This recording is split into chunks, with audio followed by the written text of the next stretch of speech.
The morning they dragged Mara Whitlock's name through the mud in front of the entire town, she was standing right there to hear every word of it. Harold Greer didn't lower his voice. He didn't look away. He stood in the middle of Caldwell's general store with his thumbs hooked in his suspenders and said, loud enough for the women by the flour sacks and the men leaning on the counter to hear every syllable, Elias Voss would have to lose his mind entirely before he'd let something like her set foot on his property. The man has a reputation to protect. Laughter moved through the room like a wave. Not cruel laughter exactly. Worse than that. The easy kind. The kind that didn't even require thought. Mara didn't move. She kept her hands around the list she'd come in to fill. Salt, lamp oil, a length of twine if Caldwell had it, and she breathed through her nose, slow and even, the way she'd learned to do when the words came and there was nowhere to go. That moment, that particular Tuesday morning in October, with the smell of sawdust and dried tobacco hanging in the air and Harold Greer's laughter still bouncing off the walls, was the moment everything changed. Not because it broke her, because it didn't. If you've ever been told you weren't enough, not pretty enough, not wealthy enough, not the right kind of person for the life you were reaching toward, then you already know how this story begins. Stay with me. Like this video, drop a comment and tell me what city or country you're watching from. I want to see how far this story travels. And if you haven't subscribed yet, do it now. Because what Mara Whitlock did next is the kind of thing people in that valley talked about for the rest of their lives. The town of Harlan's Crossing sat in a fold of Montana's northern plains, like something the land had almost swallowed whole. 3 streets, a mill, a church with a crooked steeple, and enough stubborn people to populate a small war. In October, the cold came down from the ridgeline like a fist, and everybody felt it, in their bones, in their tempers, in the way small grievances turned into large ones faster than they should have. Elias Voss owned the biggest cattle operation north of the river, 1,200 acres of grassland that his father had broken and his grandfather had bled for.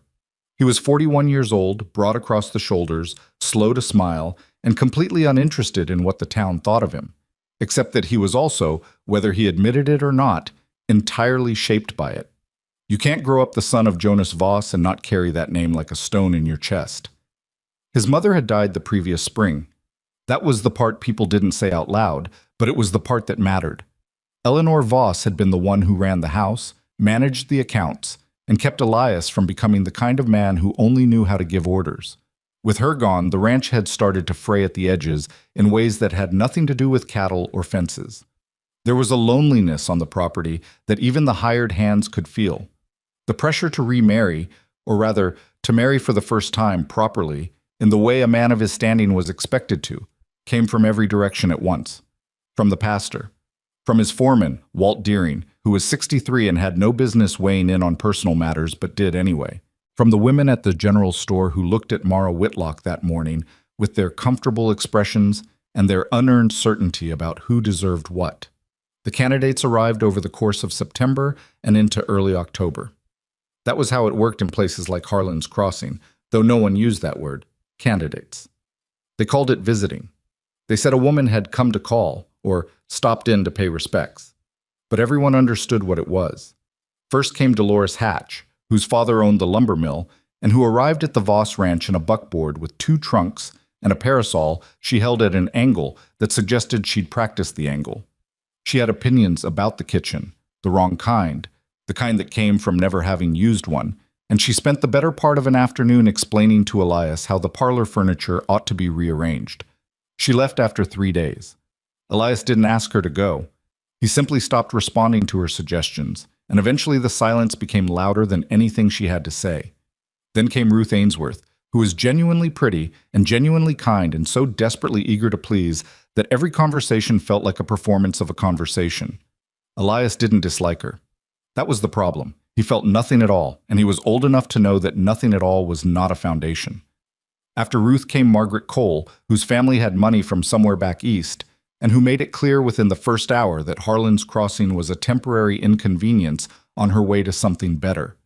She looked at the grassland the way people look at something they're planning to sell. Elias endured all of it. He was polite. He offered meals and conversation, He walked each woman around the property and answered questions about acreage and water rights and the winter projections for the herd. He was a decent man going through a process he didn't quite believe in, and that tension showed in the set of his jaw and the way he looked past people when they were talking. Walt Deering watched all of this from a careful distance and said nothing useful. The pastor said Elias was being too selective. Harold Greer, who had no connection to any of this except the proximity that comes from living in a small town, said, at a volume that carried, that Elias needed a woman who understood the value of what he'd built, not just someone who could cook a meal and look pleasant doing it. Mara Whitlock heard that too, from somewhere she wasn't supposed to be, which was the general vicinity of anywhere Harold Greer opened his mouth. She had been in Harlan's Crossing for 11 months. She'd come from Billings after a life that had accumulated its damages the way some lives do. Not in one catastrophic event, but in a long series of ordinary betrayals and insufficient luck. She was 37. She had a scar along the left side of her jaw from a horse that had spooked badly when she was 19, and she had the kind of hands that told you she'd worked with them her whole life. She rented a room above the tanner's shop and did mending and alterations, and occasionally helped Caldwell with his accounts when the ledgers got away from him, which was often. She was not by any standard Harlan's Crossing applied to women, a contender for anything. She knew this. She had no illusions about it. What she had instead was a quality that's harder to name, a particular kind of clear-eyed steadiness that comes from having expected the worst and survived it without becoming bitter, or without becoming entirely bitter, which is the more honest version. The morning Harold Greer made his comment at the general store, Mara was there for salt and lamp oil and possibly twine. She was not there to be discussed. But she was discussed anyway, because the arrival of the fourth or fifth woman at the Voss Ranch had sent the town into a state of productive speculation, and in that state the categories got loose. The women worth considering, the women not worth considering, the line between them. She paid for her salt and left the twine because Caldwell's price had gone up 2 cents, and she was calculating the month carefully. She walked back to the tanner's shop in the cold morning air, and she did not cry, because she had learned a long time ago that crying in public was a luxury that some people got and some people didn't, and she was in the second category. What she did instead was think. She thought about the Voss Ranch the way she thought about most problems, practically, from the outside in. She had heard enough, from enough people, to understand that the operation was under strain. The winter projections were bad. The creek that fed the northern pastures had been running low since August, and everybody knew what that meant for the cattle going into the cold months. The women who'd come calling were, whatever else they were, entirely unprepared for what that ranch was actually going to need.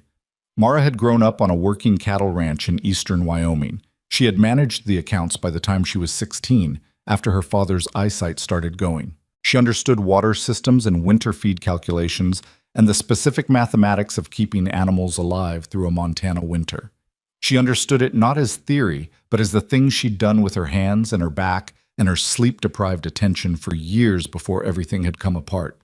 She also understood that none of that was visible to anyone in Harlan's Crossing, because visible required being seen, and being seen required being taken seriously, and she had arrived here with a scar on her face and no money and no family name and no husband, which meant the town had already decided what she was before she'd said a word. She thought about all of this for 2 days. Then she wrote a letter. It was not a letter asking for an opportunity. She was too practical for that kind of softness. It was a letter that laid out, in plain and specific language, what she had assessed about the ranch's situation and what she believed could be done about it. The water problem. The feed deficit. The winter mortality calculations she'd worked out on the back of one of Caldwell's discarded ledger sheets. She addressed it to Elias Voss, and she walked it to the ranch herself on a Thursday afternoon, handed it to the hired hand at the gate, and walked back to town without waiting to see if anyone took it inside. She didn't know if he'd read it. She didn't know if the hired hand had used it to start a fire. She went back to her mending and her accounts and waited, which was something she was practiced at. Elias read it on a Friday evening, sitting at the kitchen table with a cup of coffee that had gone cold, and he read it twice. Then he sat still for a while, which was a thing he did when something surprised him and he didn't want to react before he'd processed it properly. The letter was not what he'd expected. He hadn't known what he'd expected exactly. He hadn't known the letter was coming. But whatever it was, this wasn't it. The woman had identified the creek problem correctly, which meant she'd talked to someone who knew the land, or she'd walked out there herself, or both.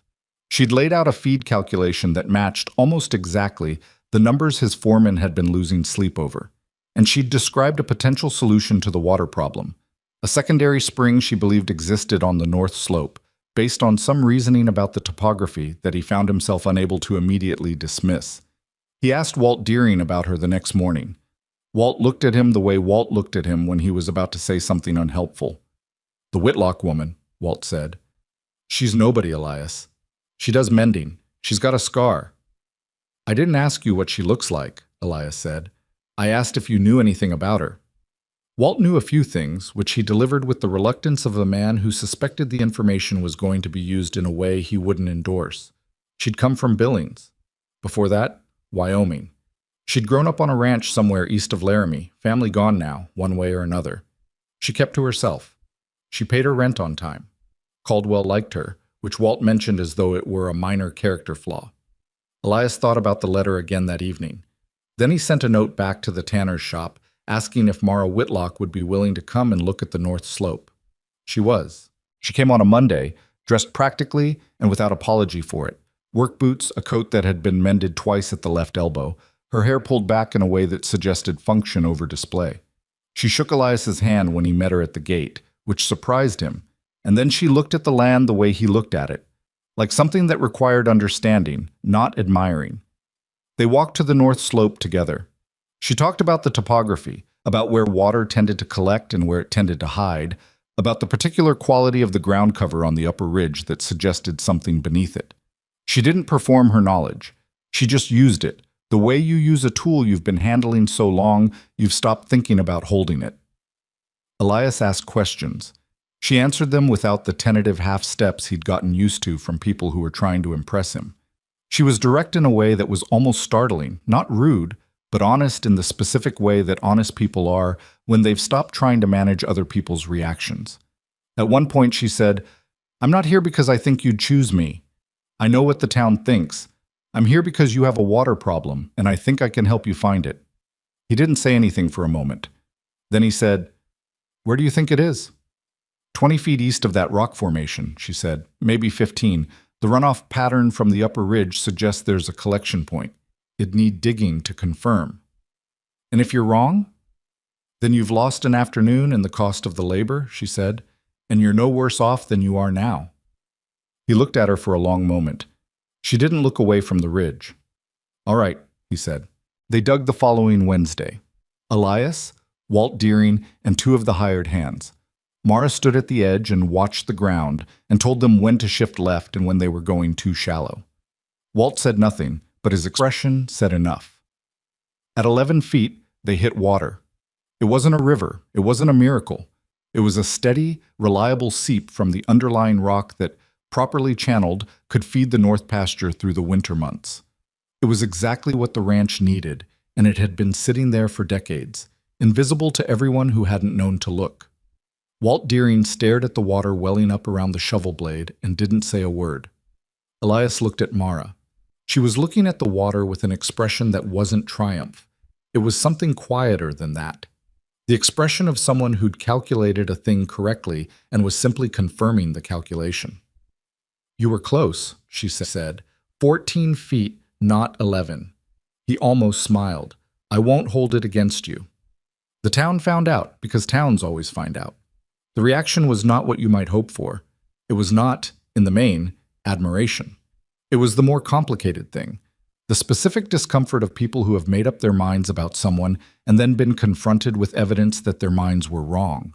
Some people found that evidence interesting. Most found it inconvenient. Harold Greer's comment at the general store, the one about the woman with no place making decisions, came 2 days after word of the spring got around. It was a rearguard action, a refusal to recalibrate. Mara heard it and paid for her salt and walked home and sat down at her small table above the tanner's shop and looked at her hands. She had done something real. She had solved a problem that needed solving. And the town had looked at that fact and decided to find it offensive.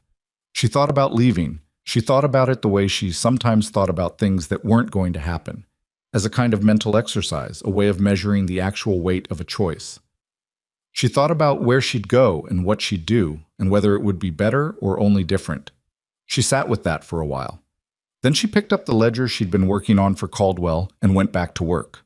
What she didn't know, couldn't have known yet, was that Elias Voss had been sitting in his kitchen at roughly the same time with the same question, tilted the other direction. He'd been thinking about all of them. Dolores with her parasol, Ruth with her careful pleasantries, Margaret with her calculations about somewhere better. And then thinking about Mara at the north slope, pointing at the ground, saying 20 feet east of that rock formation, with the certainty of someone who had nothing to prove and wasn't trying to prove anything. He'd been thinking about what it meant to choose a partner for a life like this one. Not for how it looked, not for what it said about a man's standing, for what it actually required, day after day, in the cold and the drought and the long accountings of what remained. He hadn't told anyone what he was thinking. He was a man who kept his decisions close until they were made. But he was thinking. And outside, on the northern plain, winter was already moving toward them. The water didn't save everything. That was the first thing Mara learned about being right. Being right didn't mean being finished. The spring on the north slope, properly channeled through 3 days of hard labor and 60 feet of pipe that Elias paid for out of reserves he couldn't entirely afford, solved one problem. It did not solve the feed deficit. It did not solve the fact that November came in 10 days early and harder than anyone had predicted, dropping temperatures that killed the last of the late-season grass and pushed the cattle into the covered pens 2 weeks before the ranch was ready for that. It did not solve Walt Deering, who had developed a specific, quiet hostility toward Mara that expressed itself in the way he talked around her rather than to her, always addressing Elias, always speaking as though she were furniture that had been placed in an inconvenient location. And it did not solve the town. Harlan's Crossing had opinions about Elias Voss's choices the way it had opinions about the weather, constantly, loudly, and without any real influence over the outcome, but with the absolute conviction that the opinions mattered. The discovery of the spring had produced, for roughly 4 days, a grudging silence on the subject of Mara Whitlock. Then Harold Greer had found his footing again, and with him the rest of the people who had built their understanding of the world on a set of categories they weren't prepared to revise. The new line was this: she'd gotten lucky. One good guess didn't make a ranch hand out of a mending woman. Elias was a decent man in a difficult season, and she'd taken advantage of his difficulty, which was a thing women like her did because it was the only play available to them. You had to feel a little sorry for him, really. Mara heard versions of this 3 separate times in the space of a week. Once at Caldwell's, once from a woman named Helen Pryor, who stopped her on the street with an expression of elaborate sympathy, and once from a conversation she wasn't supposed to hear through the thin wall of the tanner's shop on a Tuesday evening. Each time she absorbed it and kept moving. She was good at that. She'd been good at it for years. What she was less good at, what she was in fact actively struggling with, was the uncertainty of her actual situation. Elias had not made her any offer. He had not asked her to come back to the ranch after the spring was dug. He had thanked her, formally and sincerely, and paid her a fair wage for her time, which had surprised her, and then he had gone back to his life and she had gone back to hers. She had no claim on anything. She had no reason to expect anything. She told herself this every morning with the kind of deliberate firmness that indicated she was not entirely convinced. On a Wednesday in early November, he came to town. She saw him from the window of Caldwell's.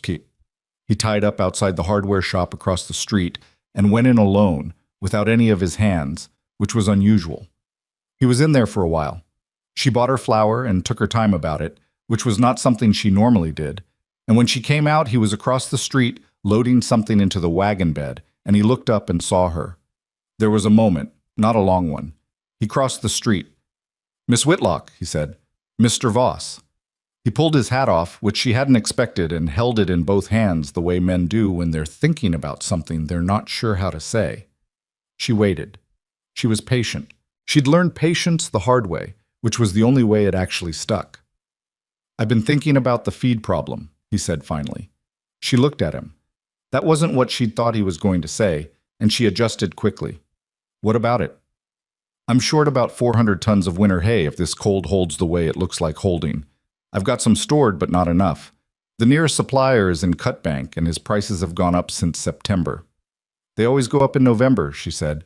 "He knows you need it." "I know he knows." He turned the hat in his hands once. "I was wondering if you had any thoughts." She did, actually. She'd been thinking about it independently, without any expectation that he'd ask, because it was the kind of problem she couldn't stop turning over once she'd identified it. She'd done some rough calculations. She had an idea about the Henderson property 2 miles east. It had changed hands in September, and the new owner, a man named Birch, who'd come from somewhere in the Dakotas, hadn't managed to bring all his hay in before the first freeze. He might be willing to sell some of his surplus at a price below cutbank if approached correctly. She told Elias this. Not at length. She'd learned to lead with the essential point and let people ask for more if they wanted more. He listened. He asked a few questions. She answered them. You want to come with me to talk to Birch? He said. She looked at him steadily. Are you asking me as a hired hand or as something else? He didn't answer immediately. She respected that. He was being honest by being slow, rather than covering the hesitation with something smooth. I don't know yet, he said, but I think you'd be useful in the conversation. It was not, she thought, the most romantic invitation she'd ever received. It was also, in some important way, more honest than most. All right, she said. They drove to the Henderson property. It was the Birch property now, technically, on a Thursday morning, with the sky the color of old pewter, and the cold sitting so hard on the air that it felt like something you had to push through. Birch was a lean, careful man in his 50s who had the look of someone who'd been surprised by difficult things often enough to stop being surprised. He received them with a minimum of ceremony and a cup of coffee that was mostly a gesture, since none of them were really there to drink coffee. The negotiation was not smooth. Birch had his own winter to think about, and he wasn't giving away anything he might need. He started high. Elias countered. Birch held.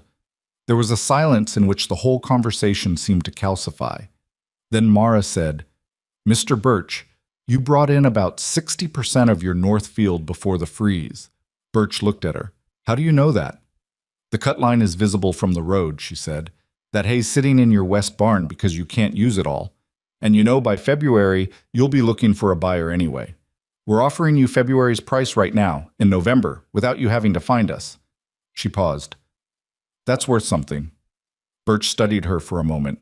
Then he looked at Elias. She always talked this much?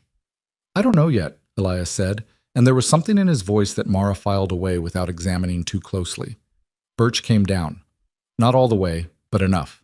They shook hands on it and drove back toward Harlan's Crossing in the pewter-colored morning, and for a long stretch of the road neither of them said anything, and the silence was not uncomfortable, which told Mara something she hadn't been sure of before. You could have gotten him lower, Elias said eventually. Yes, she said. Why didn't you? Because he's going to have a hard winter too, and being right wasn't worth making him feel it. She kept her eyes on the road ahead. You can always go back to a man who thinks you dealt with him fairly. You can't always go back to a man you've squeezed. He was quiet for a while after that. Walt Deering was waiting at the ranch when they came back. He took in the situation. Mara in the wagon, the deal apparently done, the expression on Elias's face, with the particular attentiveness of a man who had been with a family long enough to feel proprietary about its decisions. Get a price, he said. Better than Cutbank, Elias said. Walt looked at Mara. She looked back at him, neutral, undemanding. He looked away first, which she noted and did not mention. Inside the week, the arrangement had shifted. Not dramatically, not with any formal announcement. That wasn't how Elias operated. He simply began consulting her. He'd stop by Caldwell's on days he was in town, or he'd send one of the hands with a note. And the notes were always about a specific problem, never anything personal, always precise in a way that she'd come to understand was just how he thought. She would respond with equal precision. Occasionally he'd come himself and they'd talk it through at Caldwell's counter or standing in the road, and people noticed because people in Harlan's Crossing noticed everything, and the noticing produced its predictable effects. Helen Pryor had a new set of concerns. She expressed them to Dolores Hatch's mother, who expressed them to the pastor's wife, who mentioned them to enough people that by the second week of November, the general sense of the town was that Elias Voss was making some kind of terrible mistake and that someone ought to tell him so. Harold Greer told him so. Directly, in the hardware store, in front of 3 other men who had the grace to look slightly uncomfortable about being there. You know what people are saying, Harold said. Elias was looking at a box of wire staples, and he didn't look up. I expect I can guess. She's working you, Elias. She finds your water, she does you one favor, and now she's got her foot in your door. That's a calculation, not a courtship. Elias set the staples down. He looked at Harold with the expression he used for situations that required patience he didn't entirely have. What is it you think I need from you, Harold? Harold pulled himself up a little. I think you need somebody to say what people aren't saying to your face. People are saying it to my face, Elias said. You're doing it right now. He picked up the staples and went to the counter. I appreciate the concern. I don't need it. The story of that exchange made its way to Mara by Friday. She heard it from Caldwell, who told her with the careful neutrality of a man who wanted her to know without being seen to take sides. She sat with it for a while. She didn't know entirely what to make of it. She wasn't sure if Elias's dismissal of Harold meant something about her specifically, or just reflected his general impatience with town opinion. She'd learned not to assume. What she knew was that the ranch was in a more serious position than even the feed problem suggested. She'd been doing her own reading, the public land records at the county seat, accessible to anyone willing to make the 30-mile trip, which apparently nobody else had bothered to do recently. What she'd found there was a set of documents she hadn't expected, a cluster of land use filings, 3 of them, submitted over the past 2 years by a company called Western Basin Holdings. The name meant nothing to her at first. It meant something to her by the time she'd read the 3rd filing, because Western Basin Holdings had been quietly filing easement claims along the primary water corridor that fed the entire valley, including the creek that ran through the Voss property. She didn't say anything about this to Elias immediately. She needed to understand what she was looking at before she brought it to him. She went back to the county seat a second time and spent 4 hours with the clerk, a patient woman named Agnes, who had the specific exhausted competence of someone who understood every document in her office and had learned not to have feelings about them. Agnes helped Mara trace the filing history. It took a while. The picture that emerged was not simple. Western Basin Holdings appeared to be controlled at some level of remove by 2 men, a land speculator from Great Falls named Aldous Crane, and a local rancher named Terrence Falk, who owned property on the southern edge of the valley and had been quietly expanding for 3 years. Falk was known in Harlan's Crossing. He was not liked exactly, but he was respected in the way that men with money and patience tend to be respected in small places. He came to town occasionally, bought his supplies, said the right things, and left. Nobody had looked too hard at what he was doing. What he was doing, Mara now understood, was building a legal framework that would eventually give him and Crane the ability to redirect or restrict the water flow to every ranch in the valley. Not tomorrow, not next month. The mechanism was slow and technical and depended on a series of approved easements and land use claims that, once fully established, would allow them to negotiate or litigate their way into control of the water that everyone else needed to survive. It was patient. It was thorough. It was the kind of scheme that only worked if nobody noticed it until it was too late. She told Elias on a Tuesday evening in the first week of December. She'd asked if she could come to the ranch and he'd said yes without asking why, which she'd been grateful for because she hadn't been sure how to explain it in a note. They sat at the kitchen table with the land records spread out between them. She'd copied the relevant filings by hand, 3 pages of it, and she walked him through what she'd found. He didn't interrupt. He read what she showed him and listened to what she said, and when she was finished, he sat back in his chair and looked at the ceiling for a long time. "How long have you known about this?" he said. 2 weeks, she said. "I wanted to understand it before I brought it to you." "And you understand it now?" "Well enough." She looked at him steadily. "This is going to affect every ranch in the valley, not just yours, but yours is the most exposed because your primary water source is the creek, not a well. If they get the easement on the North Corridor confirmed, they can make the case that any diversion of that water, including the channel you built to the spring, constitutes an unauthorized use." "They'd go after the spring?" "They'd go after everything. The spring just gives them the opening." She paused. "The filing on the North Corridor easement is pending. It hasn't been approved yet. If someone challenges it before it goes through, the whole structure weakens." He looked at her. "Who has standing to challenge it?" "Any landowner whose property is within the affected water boundary." "That's you. That's also the Birch property, the Delaney farm, and 4 others I found in the records." She'd written the names down on a separate sheet, which she slid across the table. "If all of them file objections, it forces a hearing. Crane and Falk probably weren't expecting a coordinated challenge. They were expecting nobody to look. He looked at the list of names for a long time. Then he looked up. You went to the county seat twice. Yes. On your own time, without being asked. Yes. He was quiet for a moment. Why? It was a fair question. She thought about how to answer it honestly without making it sound like more than it was. Because I saw a problem, she said, and I have some ability to help with it. That's usually enough reason for me. He looked at her with an expression she couldn't entirely read. Something between assessment and something else. Something more personal that he wasn't quite letting through. Then he looked back at the papers. I'll need to talk to the other landowners, he said. Yes, sooner rather than later. The easement filing has a response window. How long? 60 days from the original submission date. You have about 3 weeks left. He picked up the sheet with the names. Will you come with me? She'd expected the question this time. Yes. What followed was the hardest 2 weeks she'd spent in Harlan's Crossing, and she had spent some difficult ones. Elias and Mara drove from property to property in the cold, making their case to people who were variously skeptical, suspicious, frightened, and hostile. Not hostile toward Falk and Crane, hostile toward Mara, specifically because she was the one who'd found the problem, and some people find it easier to distrust the messenger than to accept that someone they'd dismissed had seen something they'd missed.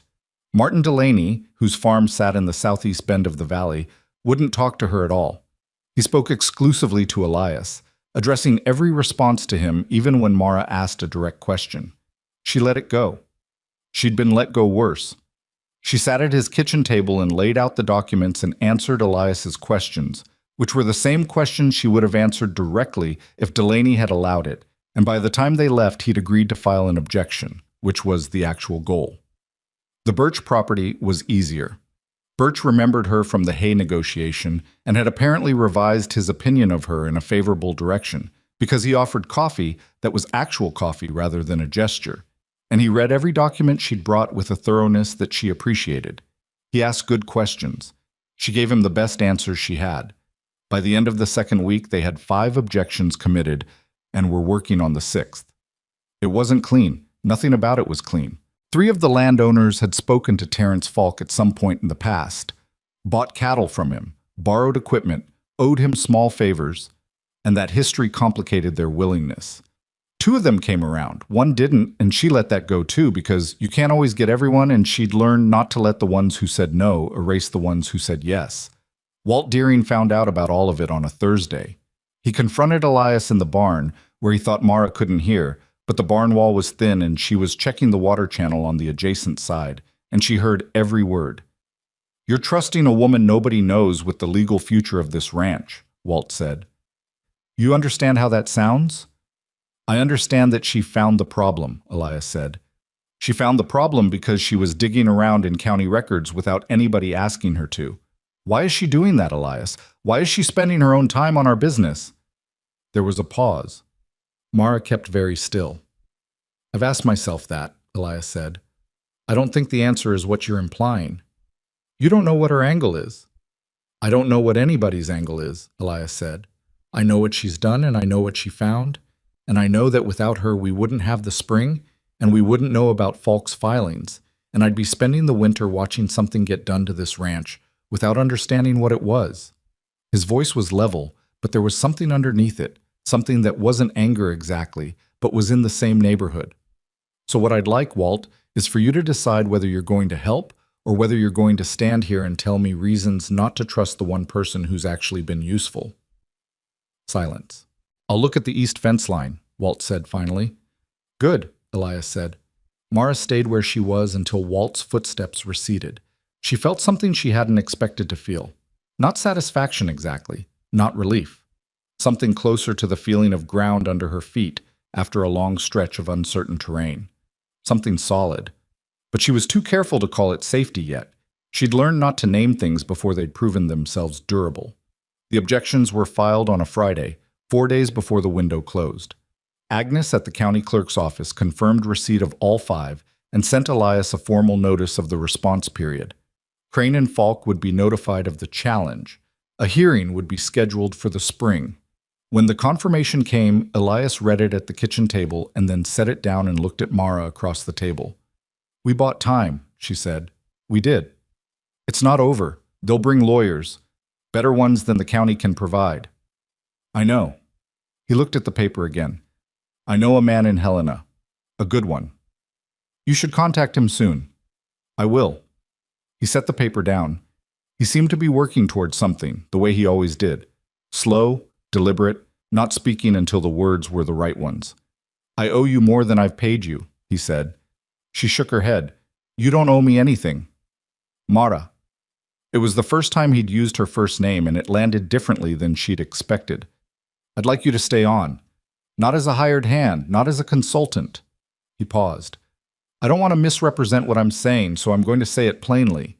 I think you and I could build something here that's worth building. I think you know this land and this operation better than most people who've spent their whole lives on it, and I think you see things that other people don't see.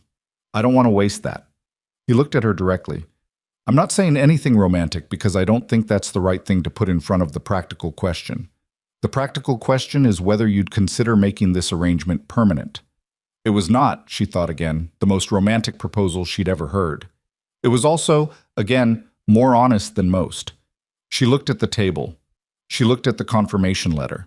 She looked at her hands, which had the scar on the left one from the same horse that had left the mark on her jaw, and which had been useful to her and to other people in ways that nobody in Harlan's Crossing had expected when she'd arrived. "I'll need to think about it," she said. He nodded. "That's fair." She thought about it for 2 days, which wasn't really thinking so much as letting herself sit with the decision she'd already made and making sure it was solid before she said it out loud. She thought about what it meant to trust the stability of a thing before the storm that was coming had proven it durable. She thought about Crane and Falk and the spring and Walt Deering and the way Elias had said her name at the kitchen table like it was a complete sentence. She went back to the ranch on a Sunday. He was at the fence line on the south pasture, working on a post that had heaved in the frost. He saw her coming and waited. "Yes," she said. He looked at her for a moment. Then he nodded, once, the way he did when a thing was settled. "We should get the south fence finished before this afternoon," she said. "The temperature is going to drop again." "I know," he said. She picked up the other end of the post, and they worked in the cold together, without talking, the ground hard under their boots and the sky the color of pewter again. And the whole valley spread out around them, waiting, as it had been waiting for a long time, to see what the winter would bring. The blizzard didn't announce itself. That was the thing about the worst weather. It didn't give you the courtesy of a clear warning. There were signs, the way there are always signs, but signs required someone paying the right kind of attention, and most people in Harlan's Crossing were paying attention to other things. Mara had been paying attention to the sky for 3 days. She'd noticed the specific quality of the cloud cover moving down from the northern ridgeline on the Wednesday after she and Elias had shaken hands on their arrangement. Not the usual winter overcast, but something heavier, lower, with a yellow-gray undertone that she'd seen once before in Wyoming when she was 22, and a storm had come in and killed 40 head in a single night. She'd mentioned it to Elias on Thursday morning, standing at the fence line where they'd been working on the heaved posts. He'd looked at the sky and said he'd seen that color before too. They'd spent the rest of Thursday and all of Friday moving the remaining cattle from the outer pastures into the covered pens, and checking the hay stores and making sure the channel from the spring was clear enough to function if the creek froze over entirely. Walt Deering worked alongside them without comment. He'd arrived Thursday morning and simply started doing what needed doing, which Mara understood was his version of an apology, or as close to one as he was going to get. She accepted it in the same silent currency. The storm came in on Saturday night. By Sunday morning, it was the worst Mara had seen since Wyoming, and by Sunday afternoon, it was worse than that. The wind came off the northern plain with the kind of sustained force that stopped being weather and started being something more elemental, something that pressed against the walls of the ranch house and found every gap and made the whole structure seem provisional, as though the decision to build a permanent thing in this particular place had been optimistic from the start. Elias was up before dawn. Mara was already in the kitchen when he came downstairs because she hadn't slept past 3, which she didn't mention. She'd made coffee and looked at her calculations from the previous night and was sitting with a specific worry she hadn't yet spoken aloud. "The Delaney farm," she said when he came in. He poured coffee and looked at her. What about it?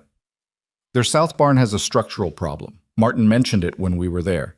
The east wall had shifted in last year's freeze, and he hadn't gotten it repaired before fall. He's got 8 cattle in that barn. She paused. If that wall goes in this wind, he loses them. Elias looked out the window at the white nothing that had replaced the valley. We can't get there in this. We can't get there easily, she said. That's different. He was quiet for a moment. How different? She'd been working that out since 3 in the morning. The Delaney farm was 2 miles southeast. The road was going to be drifted, possibly impassable by wagon, but on horseback with the right route, keeping to the tree line where there was one. It was bad, but it was not impossible. She laid out what she'd figured.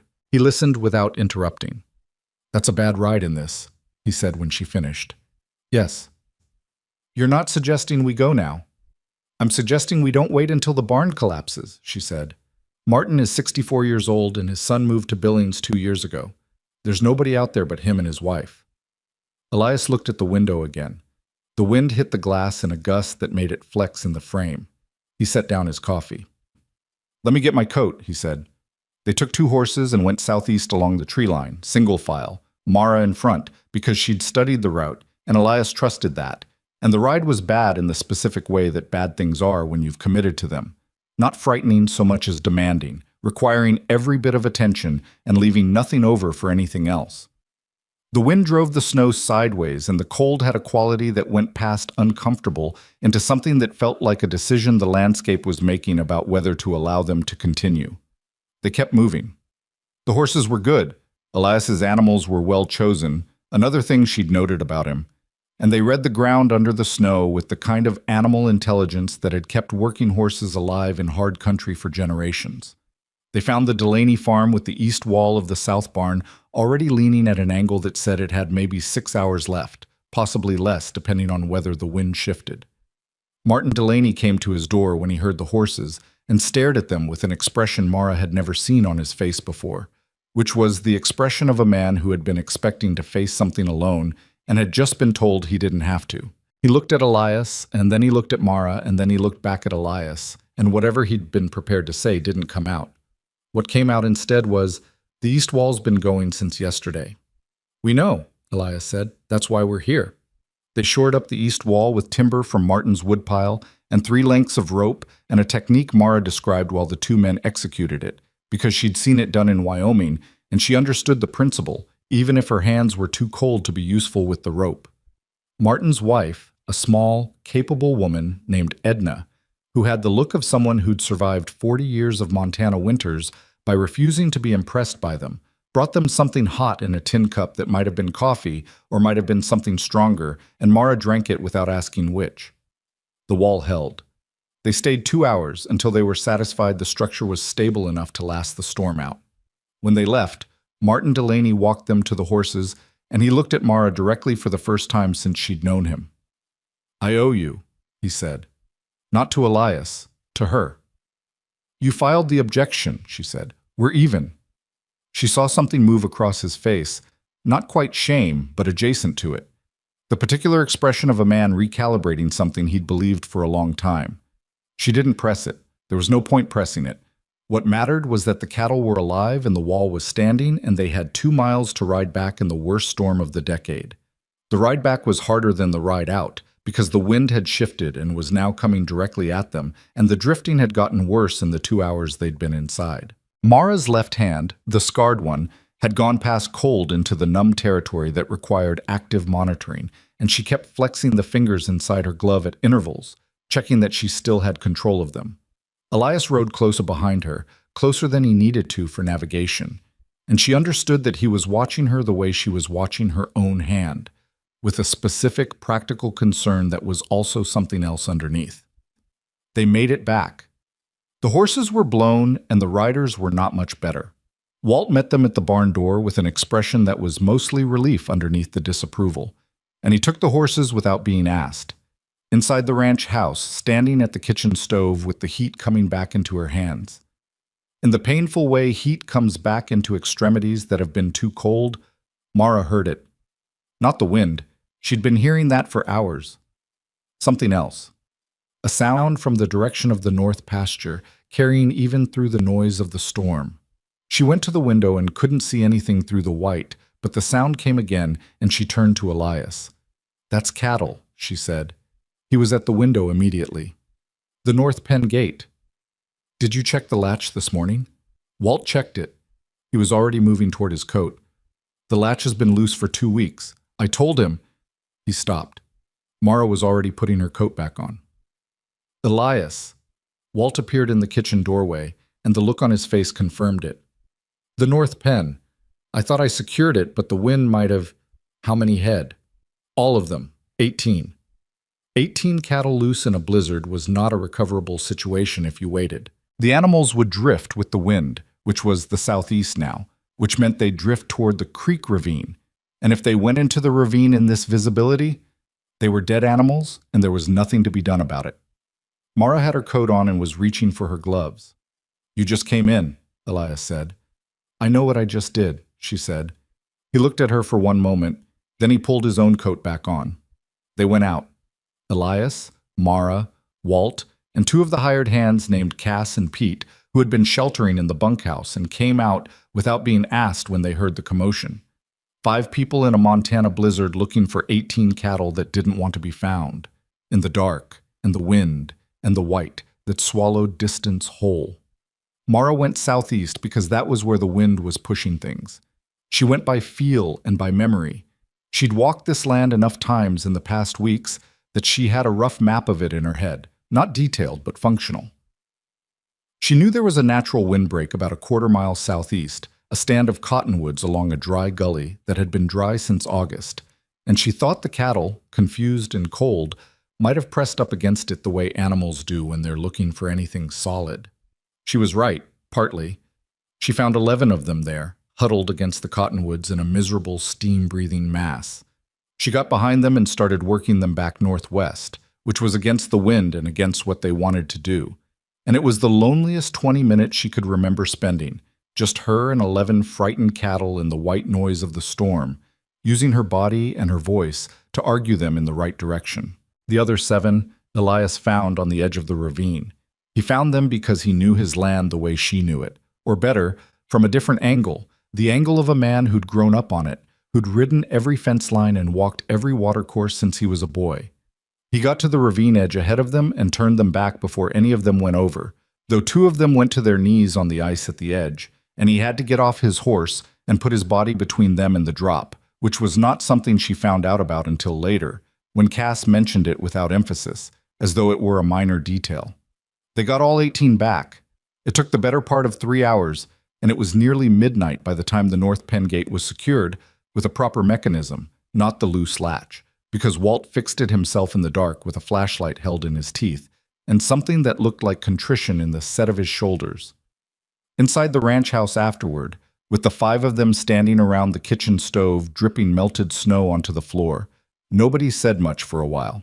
The storm howled at the windows. Cass drank his coffee standing up because he was too tired to care about sitting down. Pete had a cut on his hand from the fence wire that Edna Delaney— No, that was the wrong kitchen. Mara was confused for a moment. Her mind was slowing down.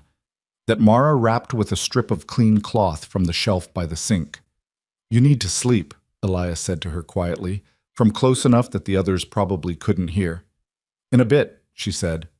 "Mara, I want to check the water channel first. If it's frozen over, we'll have a problem in the morning. Cass can check it. Cass has been out in this longer than I have. Let him sleep." She finished tying off the bandage on Pete's hand and looked up at Elias. "I'll be 10 minutes. He looked at her with an expression she'd learned to read over the past weeks. Not quite frustration, not quite something else. "I'll come with you," he said. The channel was half frozen. They cleared it together in the dark with tools from the barn, working by the light from the ranch house windows that filtered out through the snow. And it took closer to 30 minutes than 10, and at some point Elias's shoulder was against hers because the channel was narrow and they were both working the same section, and neither of them moved apart, and neither of them mentioned it. That was the night the storm was worst. It held through Sunday and into Monday, and by Monday afternoon it was easing at the edges, the wind dropping in the way a long argument drops when everyone involved has run out of things to say. What Mara didn't know yet was what had been happening on the other side of the storm. She found out on Tuesday morning when a man arrived at the ranch house door on a horse that had been ridden hard in bad conditions, a horse that was exhausted and showed it. The man's name was Tom Birch, and he was younger than his father, 20-something, with the Dakotas still in his face, and he was frightened in the specific way that people get when they've seen something they don't know what to do with. He'd come from the eastern edge of the valley, he said. He'd come because his father had told him that if something happened and he needed to find people he could trust, he should come to the Voss Ranch and ask for Elias or the woman. He said it like that, the woman, not dismissively, but as a category because that was how his father had described her, and it turned out to be the most useful description he had. What had happened was this. On Saturday night, before the storm had fully closed in, Tom Birch had seen two riders on the southeast boundary of his father's property. He'd thought at first they were checking fences. It was the kind of thing you did before a storm. But they weren't checking fences. They were opening gates. He hadn't understood what he was seeing until he was almost on top of them, and when he'd gotten close enough to call out, one of them had turned and Tom had recognized the man's horse, if not the man himself.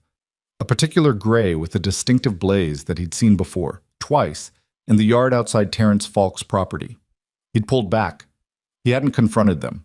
He was 22 years old and alone in the early stages of a blizzard, and he'd made the decision that staying alive was more important than being certain, which was a reasonable decision. He'd gone back to the farmhouse and he'd written down what he'd seen, the time, the location, the horse, and he'd waited for the storm to ease enough to ride. He sat at Elias's kitchen table with his hands around a cup of coffee and told them this in a voice that was steady but cost him something, the way honest testimony always does when the honest witness isn't sure anyone will believe them. Mara and Elias listened to all of it without interrupting. When he finished, Mara said, "Did they open the Birch gates or the ones on the boundary between your property and the Delaney land?" Tom blinked. "The boundary ones. How did you—" "Because if the Delaney South cattle had drifted during the storm, they'd have drifted onto your father's land and mixed with your herd," she said. "And if the animals mixed during a blizzard, and some of them died, the ownership of what was left would get complicated. Complicated enough that a third party, one with legal standing in the water corridor, could file a claim on the disputed stock." She looked at Elias. "It's the same pattern. They're creating legal confusion on multiple fronts at the same time." Elias was looking at her with the particular quality of attention she'd learned meant he was processing something important. "The cattle, they almost ran into the ravine," he said. "Our North Penn Gate." "I don't know," she said honestly. "Walt checked that latch. It might have been the wind." She paused. "But I'd like to know where Falk was on Saturday night." Nobody spoke for a moment. Tom Birch looked between them, following the conversation like a man watching a card game whose rules he was only beginning to understand. "What do I do?" he said finally. "Write down everything you told us," Mara said. "Date it. Sign it. Don't talk to anyone else about it yet. Not in town, not at the store, not to anyone who might mention it in the wrong direction." She looked at him steadily. "Can you do that?" "Yes," he said. "Leave the paper with us when you go. We'll add it to what we have." After Tom Birch left, Elias sat at the kitchen table for a long time. The storm was still making noise at the windows, lighter now, a diminishing argument. Walt had gone to check on the cattle. The hired hands were in the bunkhouse. The kitchen was quiet in the specific way kitchens get when the people in them are thinking something serious. "They planned to use the storm," Elias said. "Yes." "They knew it was coming." "Same as we knew it was coming," she said. "They just used that information differently." He looked at the table. His jaw was set in the way it got when he was angry and was managing it. If Tom hadn't seen those riders— "But he did," Mara said. "By chance. By chance, yes. Most things that go right by chance and by someone being in the right place." She leaned forward slightly. "Elias? We have Tom's testimony, we have the filing documents, we have the pattern of what they've been doing, the easements, the boundary work, the timing of all of it. That's more than we had last week." "It's not enough for the hearing." "Not yet," she said.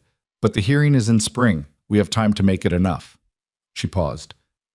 "There's one more thing I want to look at. The water corridor easement filing. The original one, not the response copies. Agnes said there was a notation on it that she couldn't fully read. I want to go back to the county seat and look at the original document. The roads are still closed. They won't be by Thursday. He looked at her. You're going to drive to the county seat on Thursday? Yes. You were out in that storm for 6 hours yesterday.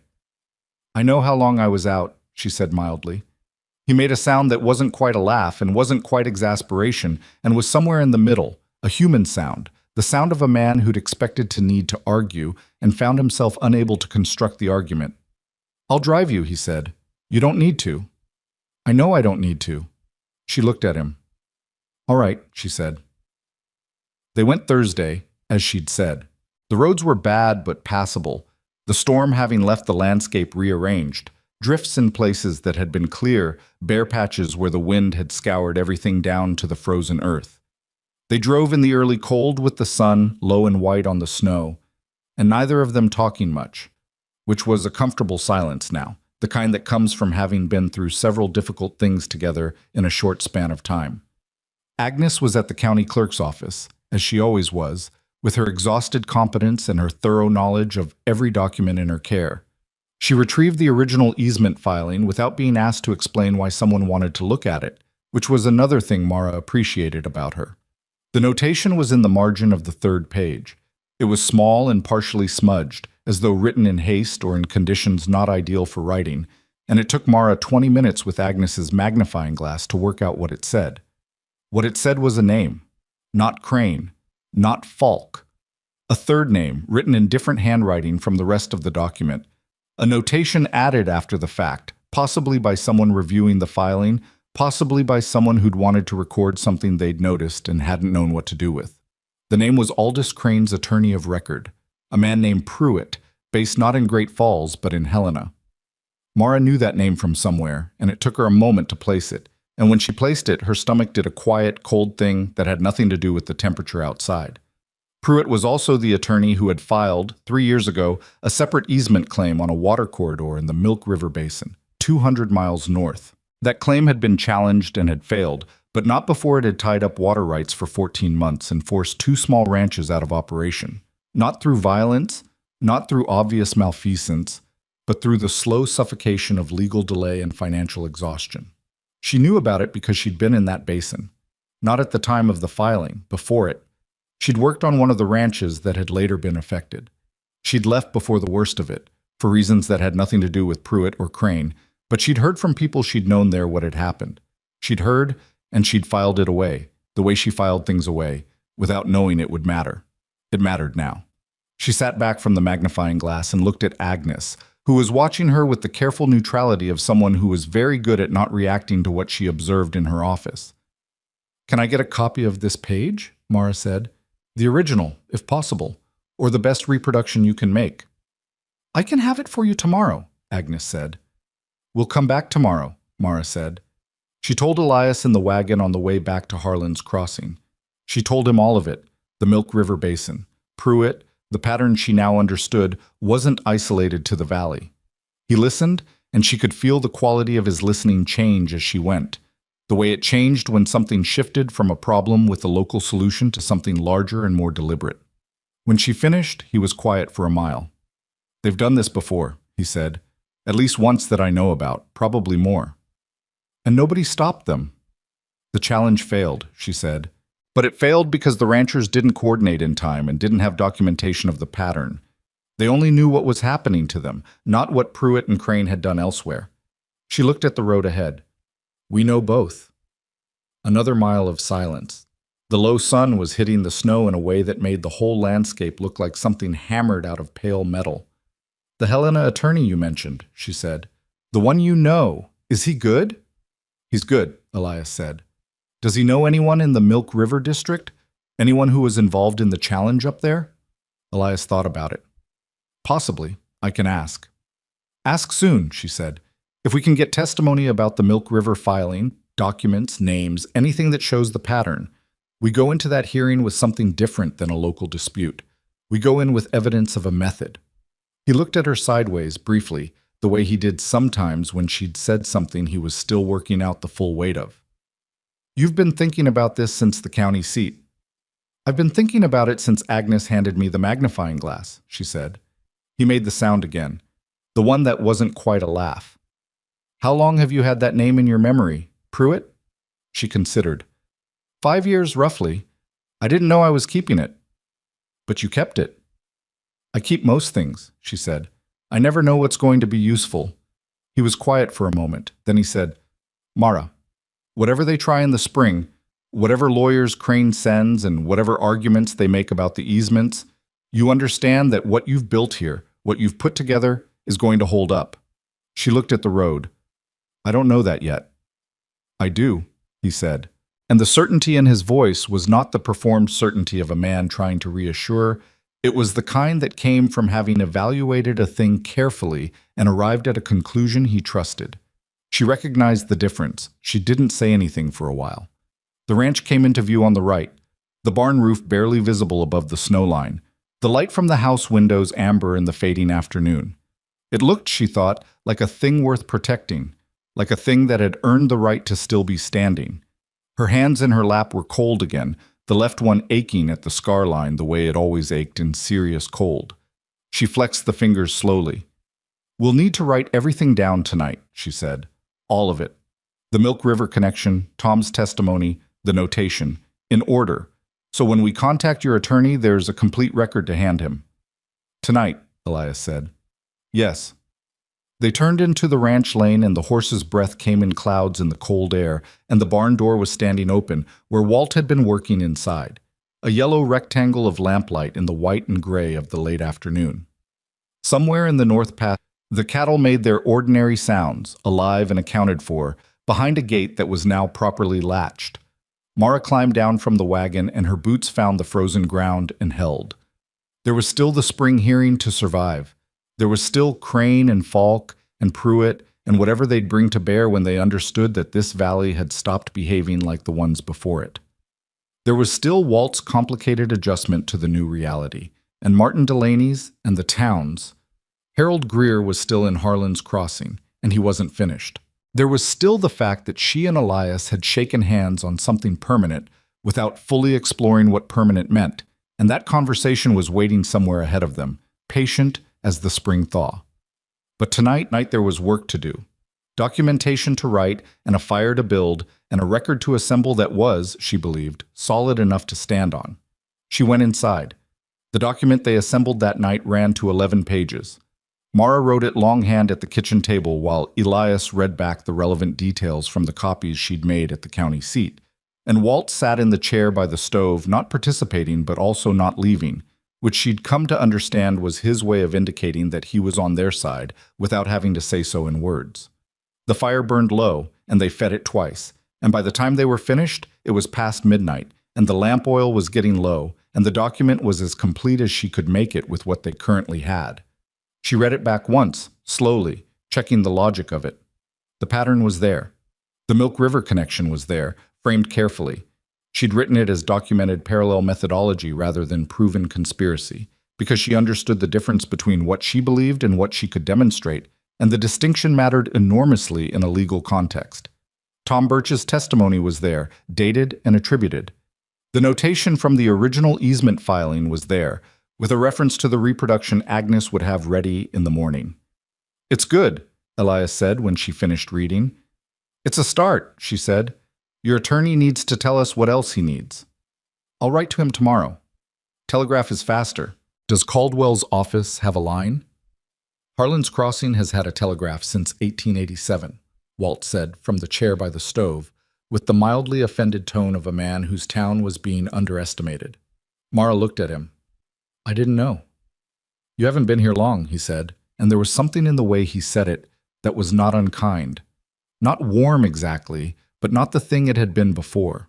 An acknowledgement, maybe, that the category he'd put her in when she arrived had turned out to be the wrong one, and that he was in the process of adjusting.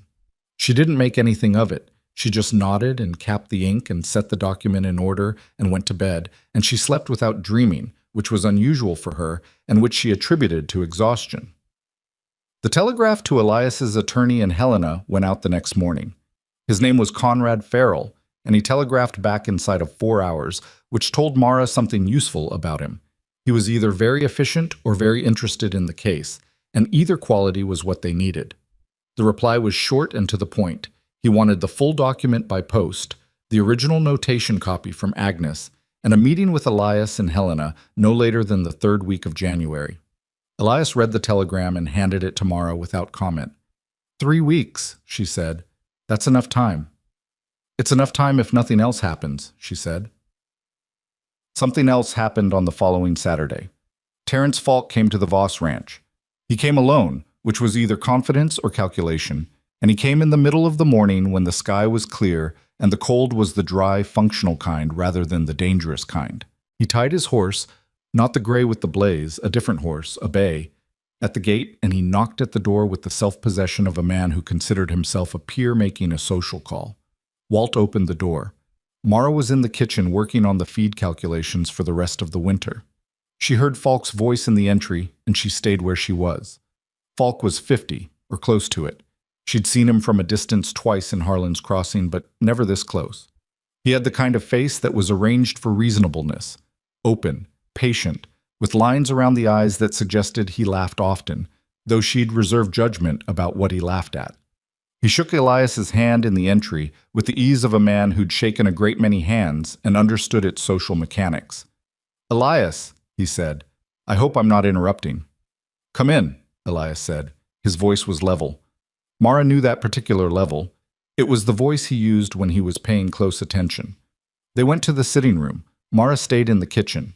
She was not hiding. She simply understood that Falk didn't know how much she knew, and there was value in keeping it that way for as long as possible. She could hear the conversation through the open door without any particular effort. Falk opened with pleasantries about the storm, about the cattle losses in the valley generally, about the hard season everyone was having. He expressed sympathy with the appropriate calibration.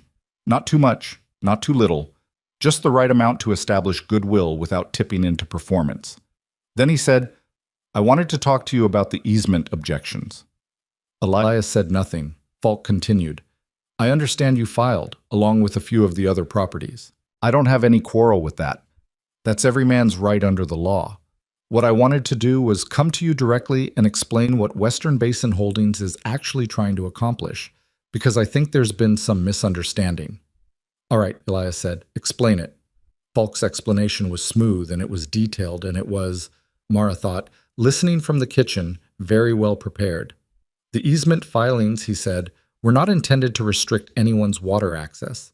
They were intended to create a managed corridor that would protect the water supply for the whole valley. Western Basin Holdings had plans to invest in infrastructure that would actually improve flow distribution to every ranch in the area. The filings were a necessary legal foundation for that investment. Without them, the company couldn't secure the capital required." He made it sound like a public service.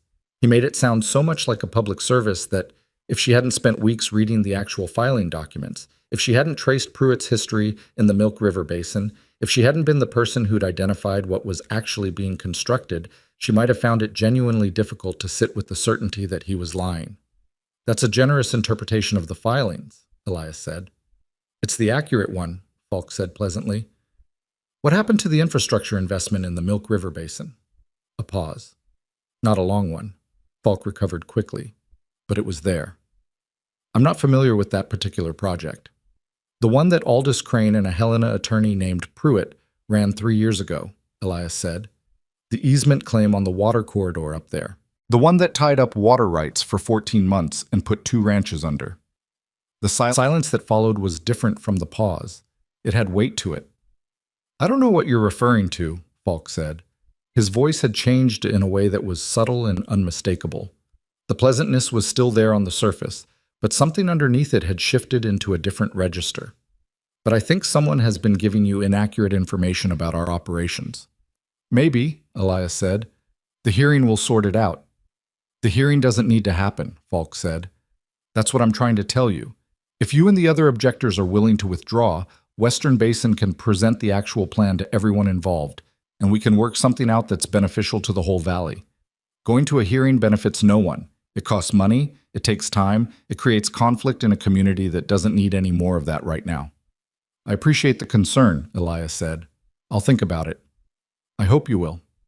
Another pause, and then, "I understand you've had some help recently. Someone's been doing research on your behalf." It was casually said. It was not casual. I have good people around me, Elias said. I'm sure. Falk's voice had returned to its original register, pleasant and measured. Though I'd be careful about who you trust in a situation like this. People who come from outside a community, who don't have deep roots here, they have their own interests, not always the same as yours. Mara set down her pen. She stood up from the kitchen table and she walked to the doorway of the sitting room and she stood there, and Terence Falk looked at her with the expression of a man who is very good at controlling his expressions and was currently, for just a moment, not entirely in control of this one. Mr. Falk, she said, Agnes at the county clerk's office made us a copy of the original notation on the third page of your North Corridor filing, the one that references Pruitt by name. We have it. She looked at him steadily. We also have a documented account of what happened in the Milk River Basin and the names of the ranchers who lost their operations. When Conrad Farrell takes that to the hearing in spring, the beneficial infrastructure plan is going to be difficult to present with a straight face. Falk looked at her for a long moment. Something moved behind his eyes that she couldn't fully read. Reassessment, maybe, or the specific calculation of a man deciding how much of his hand he'd already shown. I don't believe we've been introduced, he said. Mara Whitlock, she said. I work here. He looked at Elias. You might want to think carefully about the people you let speak for your interests. She doesn't speak for my interests, Elias said. She speaks for her own, and they happen to align with mine. He stood up. I'll show you out. After Falk's horse disappeared down the ranch lane, Elias came back inside and stood in the kitchen doorway. Walt was behind him in the entry, having materialized from somewhere in the way Walt did. You told him about Farrell, Elias said to Mara. Not an accusation, but not an accusation. Yes, she said. Was that deliberate? Yes. She sat back down at the table. He already knew we'd filed objections. He came here because he thought he could talk you into withdrawing them. If he goes back to Crane and Pruitt thinking we have more than a local complaint, thinking we have the pattern documented, and a Helena attorney who knows what he's looking at, they have to decide whether to push through the hearing or find a way to make this problem disappear some other way. And if they decide to make it disappear some other way, then they show us what they're actually willing to do, she said, which is also information. Walt said from behind Elias, That's a hard way to think. It's an accurate one, she said. She looked at him directly. I'm not trying to provoke anyone. I'm trying to understand what we're dealing with before the hearing, not during it. Walt was quiet for a moment. Then he said, You want coffee? She blinked. It was such an ordinary question after the preceding 10 minutes that it took her a moment to process. Yes, she said. Thank you. He went to the stove. Elias sat down across from her at the kitchen table. He looked at the 11-page document, still lying where she'd left it before Falk arrived. What did you make of him? He said. Careful, she said. Very good at the surface of things. The pause when you mentioned the Milk River. He controlled it fast, but it was there. She thought for a moment. He came here because he's worried. If he weren't worried, he'd have waited for the hearing and let Pruitt handle it. So we've gotten under their skin. We've gotten under something, she said. Whether that's good or bad depends on what they decide to do next. What they decided to do next became clear in stages over the following 2 weeks, and none of it was simple. The first thing was the letter. It arrived at the county clerk's office, addressed to Agnes, from Pruitt's office in Helena, a formal legal notice contesting the validity of the objection filings on technical grounds.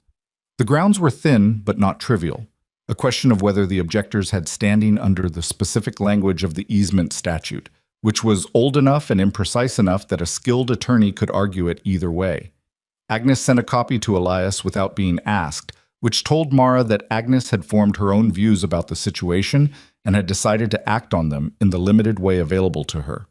Farrell, when Elias telegraphed him about the standing challenge, was unworried. He telegraphed back, standing argument weak, have seen Pruitt work before. Come to Helena as planned. The second thing was what happened to Martin Delaney. 2 of his cattle turned up dead on the boundary between his property and the land Falk controlled to the south. Not from the storm. The storm had been 3 weeks ago, and these animals had died recently, within the past 48 hours. Martin came to the Voss Ranch on a Wednesday evening, on foot because his wagon had a broken wheel, and he hadn't had it to the smithy yet, and he sat at the same kitchen table where Falk had sat 4 days earlier, and he looked considerably older than he had when Mara and Elias had shored up his barn wall. Could be natural, he said, about the cattle.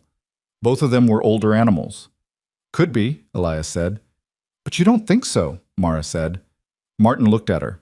His expression had completed some kind of journey since the morning she'd first met him. The man who'd spoken exclusively to Elias, who'd looked through her rather than at her, was not entirely gone, but he was being replaced, incrementally, by someone who'd revised his assessment and was still in the process of adjusting to the revision. No, he said. I don't think so. Did you see anyone on the south boundary in the past week? Not that I could prove. He paused. My wife thought she heard horses 2 nights ago, late. Mara wrote it down. She'd taken to carrying a small notebook, which Elias had noticed and not commented on, which she appreciated. She wrote down the date, the time Edna Delaney had heard horses, the condition of the 2 animals, as Martin described them. You should get a veterinarian to look at those animals before you move them, she said. Nearest vet is in Cutbank. I know. It's worth the trip. She looked at him. If there's anything irregular about how they died, you want that documented before the evidence is gone. Martin looked at Elias, a reflex. Then he visibly caught himself and looked back at Mara. I'll go tomorrow, he said. The veterinarian's report came back the following week, and it was not, in the end, conclusive. The animals had died of something consistent with poisoning, but consistent was not the same as confirmed, and the vet was careful about the distinction in his written report. It was another piece of partial evidence in a file that was growing large with partial evidence. Mara added it to the document. The document was 14 pages now. The Helena trip happened on the 3rd week of January, as Farrell had requested. Elias and Mara drove to the nearest rail station and took the train south, arriving in Helena on a Tuesday morning when the city was doing what it did in January, which was existing in a gray cold that was different from the valley's cold. More people in it, more noise, more of the specific density that cities have, and that Mara found mildly disorienting after weeks of open country. Farrell's office was on the 2nd floor of a brick building on the main street. He was a compact man in his 60s with wire-rimmed glasses and the kind of organized desk that indicated a mind that categorized things carefully and trusted the categories. He shook Mara's hand without any visible reaction to the scar or to the fact of her specifically, which put him immediately in a smaller group of people she'd met in the past several months than she would have liked. He read the 14-page document in full, in front of them, which took 35 minutes and which neither Elias nor Mara interrupted. He made occasional notes in the margins. When he finished, he looked up. The Milk River documentation, he said to Mara. You assembled this yourself? Yes. From the county records and from personal knowledge. The personal knowledge is noted separately from the documented material, she said. I understand the distinction. Good. He looked at the margin note he'd made. I know 2 of the ranchers who lost their operations up there. One of them has been looking for an opportunity to put his testimony on record somewhere that it would be useful. This might be that opportunity. Mara felt something shift in her chest. Not excitement exactly, but the particular relief that comes when a calculation you made under uncertainty turns out to have been correct. Would he travel to the hearing? For the right reason? I think so. Farrell set the document on his desk. The standing argument Pruitt raised is manageable. The stronger risk is the time delay.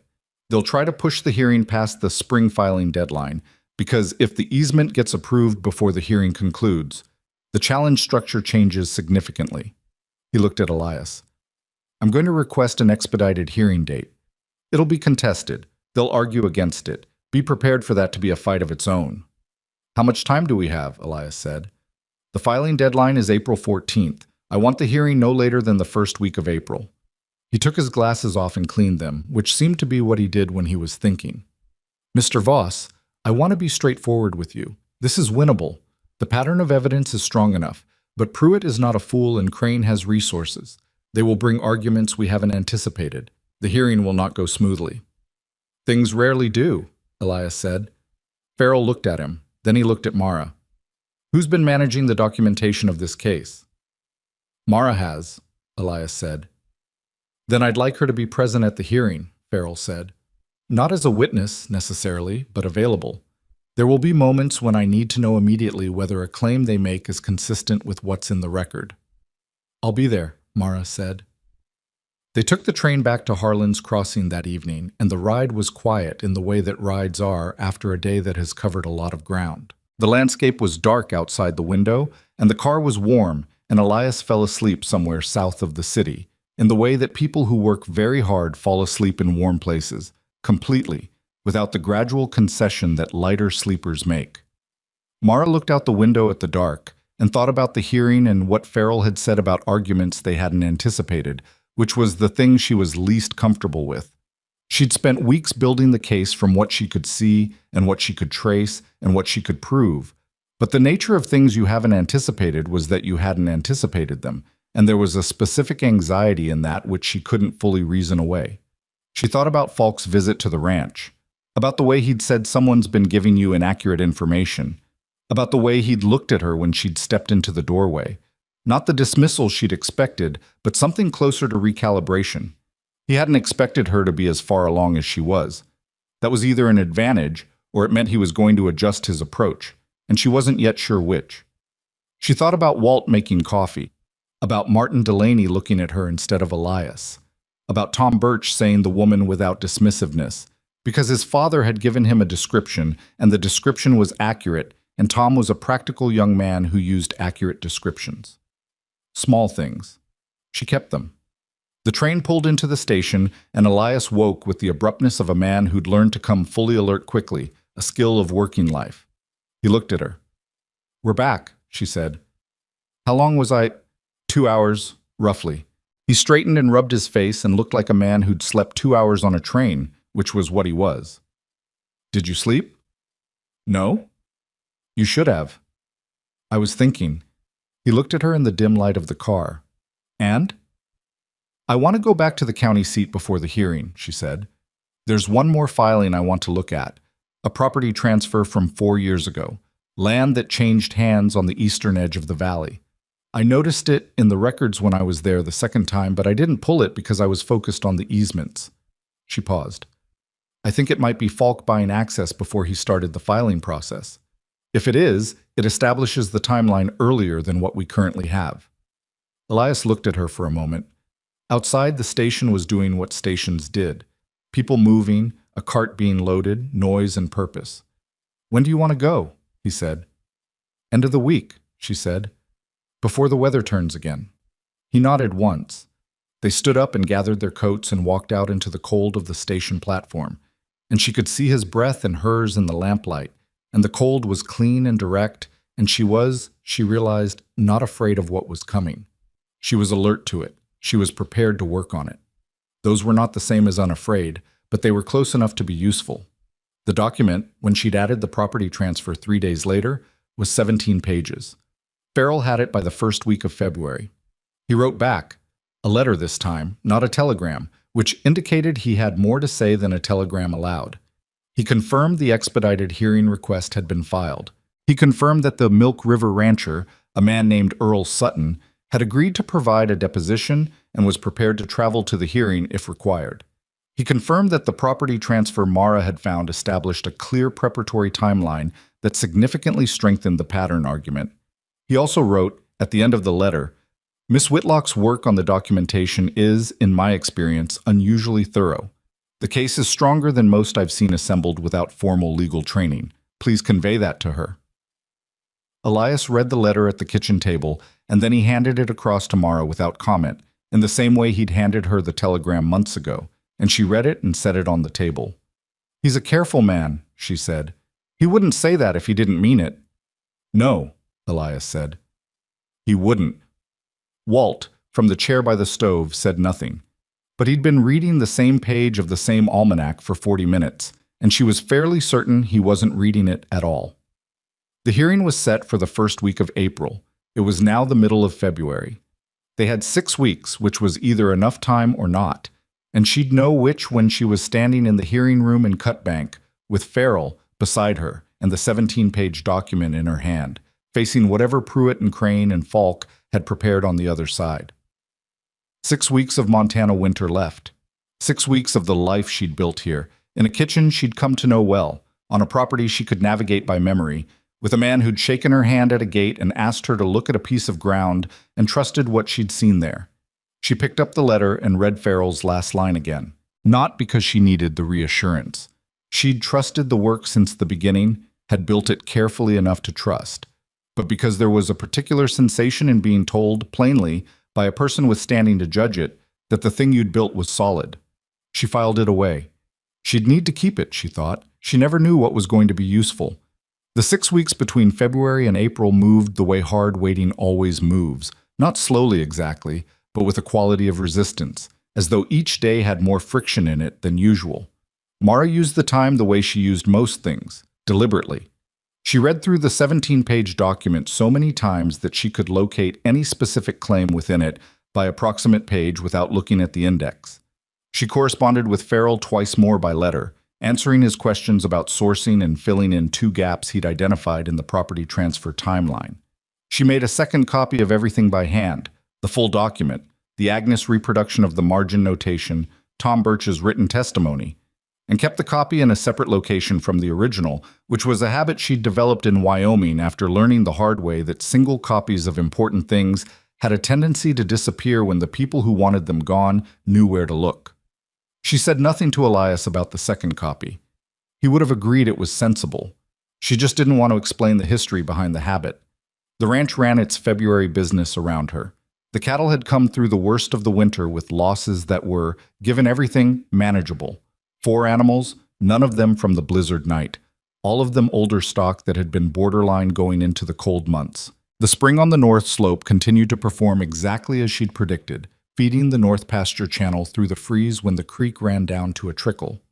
Walt had stopped treating the spring as a lucky accident and started treating it as infrastructure, which meant he'd integrated it into his understanding of the ranch's permanent assets, which meant he'd integrated Mara's judgment into that same understanding, which was the closest she expected to get to a formal endorsement from Walt Deering, and which was, she'd decided, enough. The town continued its relationship with her existence, which remained complicated. Harold Greer had not revised his position. He'd refined it, which was different and, in some ways, worse. Rather than the blunt dismissals of October, he'd developed a more sophisticated account of events, in which Mara's involvement in the Voss Ranch's affairs was framed as manipulation rather than contribution. She'd inserted herself, in this account, into a vulnerable man's difficult season and had made herself indispensable through calculation rather than genuine usefulness. The spring was luck. The legal research was the work of someone building a claim on someone else's property. The storm night was an exaggeration. She heard this account third and fourth hand, and she considered once responding to it in some direct way, and then she decided against it, because there was no version of that conversation that ended with Harold Greer changing his mind, and she had other things to do with her time. What shifted the town's position was not an argument. It was a Wednesday afternoon in early March when Helen Pryor's barn roof partially collapsed under accumulated snow weight, and Mara happened to be passing on the road. She'd been checking on the Birch property for reasons related to the hearing, and she stopped. She spent 2.5 hours helping Helen and her daughter clear snow from the remaining structure and move the 2 horses inside the house's lean-to, which was undignified for everyone involved, particularly the horses. She didn't make a thing of it. She just did the work that was in front of her, and when it was done, she drove back to the ranch and changed her clothes. Helen Pryor told 4 people about it by the end of the week. Those 4 people told others. Not because it was a dramatic story, it wasn't, but because it was a specific, concrete, unambiguous thing that Mara had done without audience or benefit. And concrete, specific things have a different weight than abstract arguments about character. It didn't resolve everything. Harold Greer remained Harold Greer. A few of the women who'd come to call on Elias in September still held views about the situation that they expressed at sufficient volume to be socially relevant. The town was not transformed. Towns don't transform over individual acts of decency. They shift, slowly, at the margins, and the margins matter even when the core doesn't move. What Mara noticed was that people had started saying good morning to her on the street without the half-second pause that had preceded it for months. She noticed because she was the kind of person who noticed those pauses and kept an internal accounting of them. The absence of the pause was not a resolution. It was a data point, and it told her that the ground was moving, however slowly, and that was enough. March went out hard and April came in harder, with one last push of cold that lasted 5 days, and then broke all at once in the way that northern Montana springs sometimes break. Not gradually, but suddenly, like a door opening, the temperature climbing 15 degrees in 2 days, and the snow going soft and the creek coming back up, and the sound of the land changing from the compressed silence of deep winter to something with more movement in it, more possibility. The hearing was set for April 3rd. They drove to Cutbank on April 2nd. Elias and Mara and Farrell, who had come up from Helena the day before and spent the night at the boarding house off the main road. Walt stayed at the ranch. Martin Delaney and Joseph Birch and two of the other objectors followed in their own wagons. A small convoy of people who had their names on a legal filing and were now being asked to stand behind them in a formal setting, which was a different thing from signing a document at a kitchen table.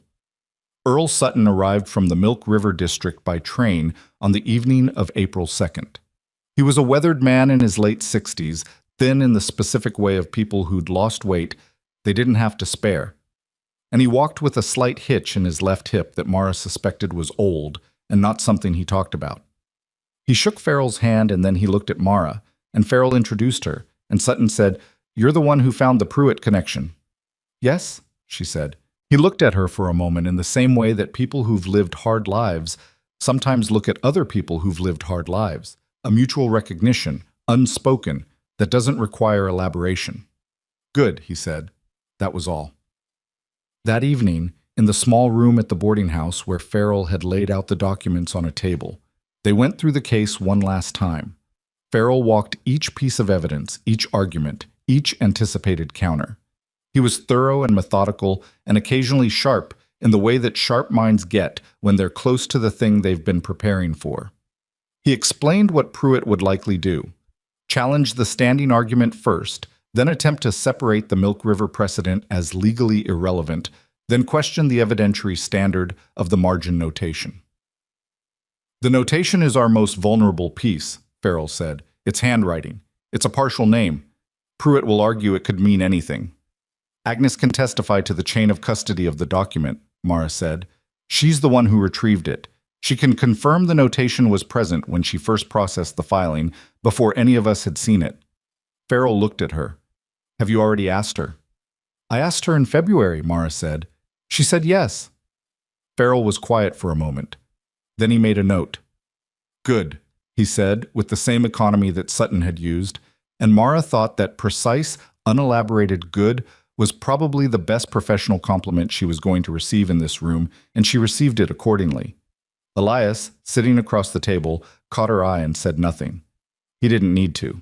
The hearing room in Cutbank was a county courtroom on the second floor of a building that was trying to be more official than its materials quite allowed, with wood-paneled walls that had warped slightly at the edges, and windows that let in the April morning light at an angle that put Mara's side of the room in full brightness and Pruitt's side in comparative shadow. She noted this without assigning it meaning. Pruitt was younger than she'd expected. He was perhaps 45, well-dressed in the Helena manner, with the kind of composed professional energy that came from winning most of the things he'd worked on. He had two associates with him, and a case that was visibly thick. He acknowledged Farrell with the nod of a man who'd encountered a competent opponent before and had prepared for it. He did not acknowledge Mara, which she had expected. Crane was not present. Falk was not present. They had sent Pruitt, which meant they were either very confident or they decided that their visible absence was the smarter position. She wasn't sure which. The hearing officer was a county commissioner named Aldrich, who had the useful quality of being visibly bored by legal performance and visibly interested in documentary evidence. She noted this too. The standing argument came first, as Farrell had predicted. Pruitt made it well. It was a genuine argument, not a frivolous one, and it took Farrell 40 minutes to counter it fully, walking through the specific statutory language with a precision that Mara followed closely and found, ultimately, solid. Aldrich asked 3 questions during Farrell's counter. All 3 were good questions. This was useful information about what he was paying attention to. Standing was resolved in their favor, provisionally, which meant the hearing could proceed. Then the evidence. Farrell presented the pattern first: the easement filings, the timeline, the property transfer that Mara had found in February, all of it laid out in the sequence she'd assembled over months of careful work. It was a different experience watching it presented than it had been building it. Building it had been solitary and uncertain and full of the specific anxiety of not knowing if the next piece would be there. Watching Farrell present it to Aldrich was something else. Watching the shape of what she'd built become visible to someone with the authority to respond to it. Pruitt objected at intervals. The objections were competent. Farrell handled them without apparent strain, which told Mara that the work she'd done had been thorough enough that there weren't the gaps she'd worried about in February. Then the margin notation. Pruitt challenged it precisely as Farrell had predicted. Handwriting, partial name, ambiguous context. He was measured about it, not dismissive, which was the smarter approach. Agnes's testimony, delivered by deposition that Farrell read into the record, established the chain of custody cleanly. Aldrich asked 2 questions about the deposition. Both questions were about the timeline, which was the strongest part of Agnes's account. Pruitt's response was more elaborate than his earlier arguments. He introduced an alternative interpretation of the notation, that it was a routine administrative reference, not the specific attribution they were claiming. And he backed it with a technical argument about filing procedure that was, Mara thought, genuinely plausible on the surface. She leaned toward Farrell and said quietly, "Third page of our document.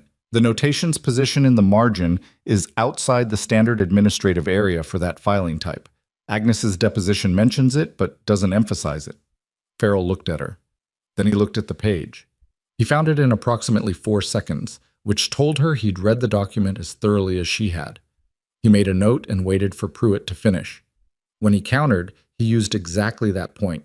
The notation's physical position on the document, which was inconsistent with routine administrative use and consistent with a supplementary attribution by a reviewing party.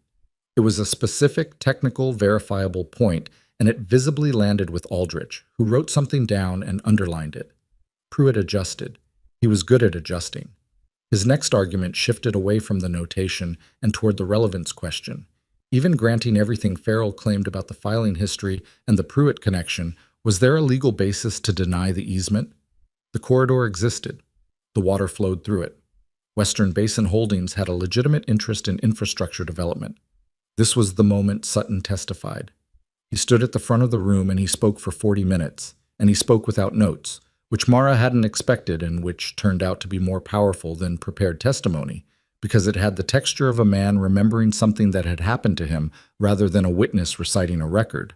He talked about the Milk River easement filing, about the 14 months of legal uncertainty, about the 2 ranchers, he named them, their families, what they'd lost, and about the specific moment when the final approval had come through and the infrastructure that had been promised throughout the process had never materialized, because the infrastructure had never been the point. The room was quiet while Sutton talked. Mara watched Aldrich. He was not writing during Sutton's testimony. He was listening. That was a different kind of attention. Pruitt's cross-examination of Sutton was the most aggressive thing he did all day. He challenged the relevance, the timeline, the comparability of the 2 situations. Sutton answered every question with the same plain steadiness he'd brought to the testimony itself. He'd been through this before, Mara realized, had probably rehearsed in his own mind the questions someone like Pruitt would ask, and had decided what he was going to say to each of them long before he got here. He was not unaffected by the challenge. He got quietly angry at one point, in a way he visibly controlled, and the controlled anger was more persuasive than composure would have been because it was real. When Pruitt finished, Sutton sat down. Farrell said nothing for a moment. Then he turned to Aldrich and said, "No redirect, Commissioner. I think Mr. Sutton's account speaks clearly." Aldrich said nothing. He looked at his notes.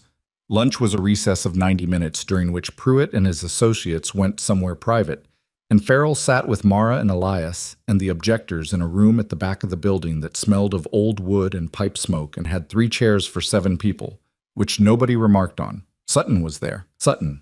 He ate a sandwich he had brought from the boarding house and didn't talk much, but at one point he looked at Mara across the room and said, "When you found the Pruitt name in that document, what made you look for it?" She thought about how to answer honestly without going into the full history. "I recognized the methodology," she said, "the way the easements were structured. I'd seen that structure before from the outside. When I found the name, it confirmed what I'd been thinking." "You'd seen it from the outside," he said slowly. "You mean you were in one of those valleys?" "A different one," she said. Earlier. I left before it got to this stage. He looked at her for a moment. And you still recognized it? Yes. He nodded once. He ate the rest of his sandwich. Then he said, I wish someone had recognized it in our valley when there was still time to do something about it. She didn't say anything to that because there was nothing useful to say. She just held it. The afternoon session was harder. Pruitt had used the recess to recalibrate, and the Pruitt who returned after lunch was less interested in technical arguments and more interested in the broader legal question, whether a pattern of behavior in a separate jurisdiction, however documented, constituted sufficient grounds to deny an easement filing in this one. It was genuinely a hard question. Farrell had anticipated it and had prepared for it, but preparation is not the same as certainty, and the argument went back and forth for 2 hours in a way that Mara found genuinely difficult to track toward a conclusion. At one point, Aldrich stopped both attorneys and asked a question directly of Mara. She hadn't expected this. Neither, from his expression, had Pruitt. Miss Whitlock, Aldrich said. Aldrich, you assembled the documentation in this case. Yes, Commissioner? The property transfer on the eastern boundary? The one that establishes the preparatory timeline. You found that independently. Yes. It was in the county records at the Harlan's Crossing seat.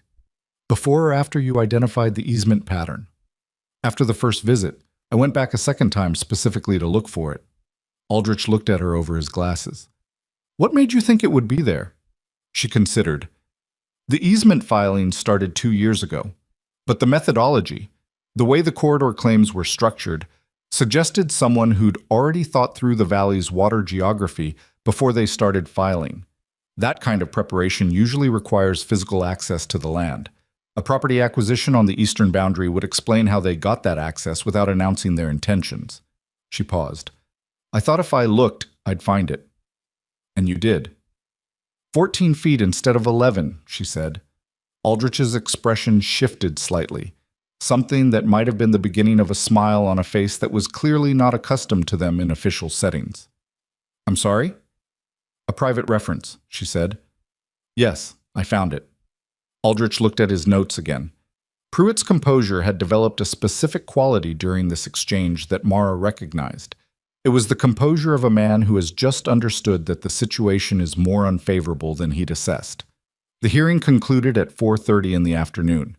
Aldrich said he would take the matter under advisement and issue his determination within 14 days, which was the standard language, and told them nothing about the outcome except that there would be one. They drove back to Harlan's Crossing in the late afternoon light, the 5 objectors in their wagons, Farrell riding with Elias and Mara because his horse had thrown a shoe, and they had room.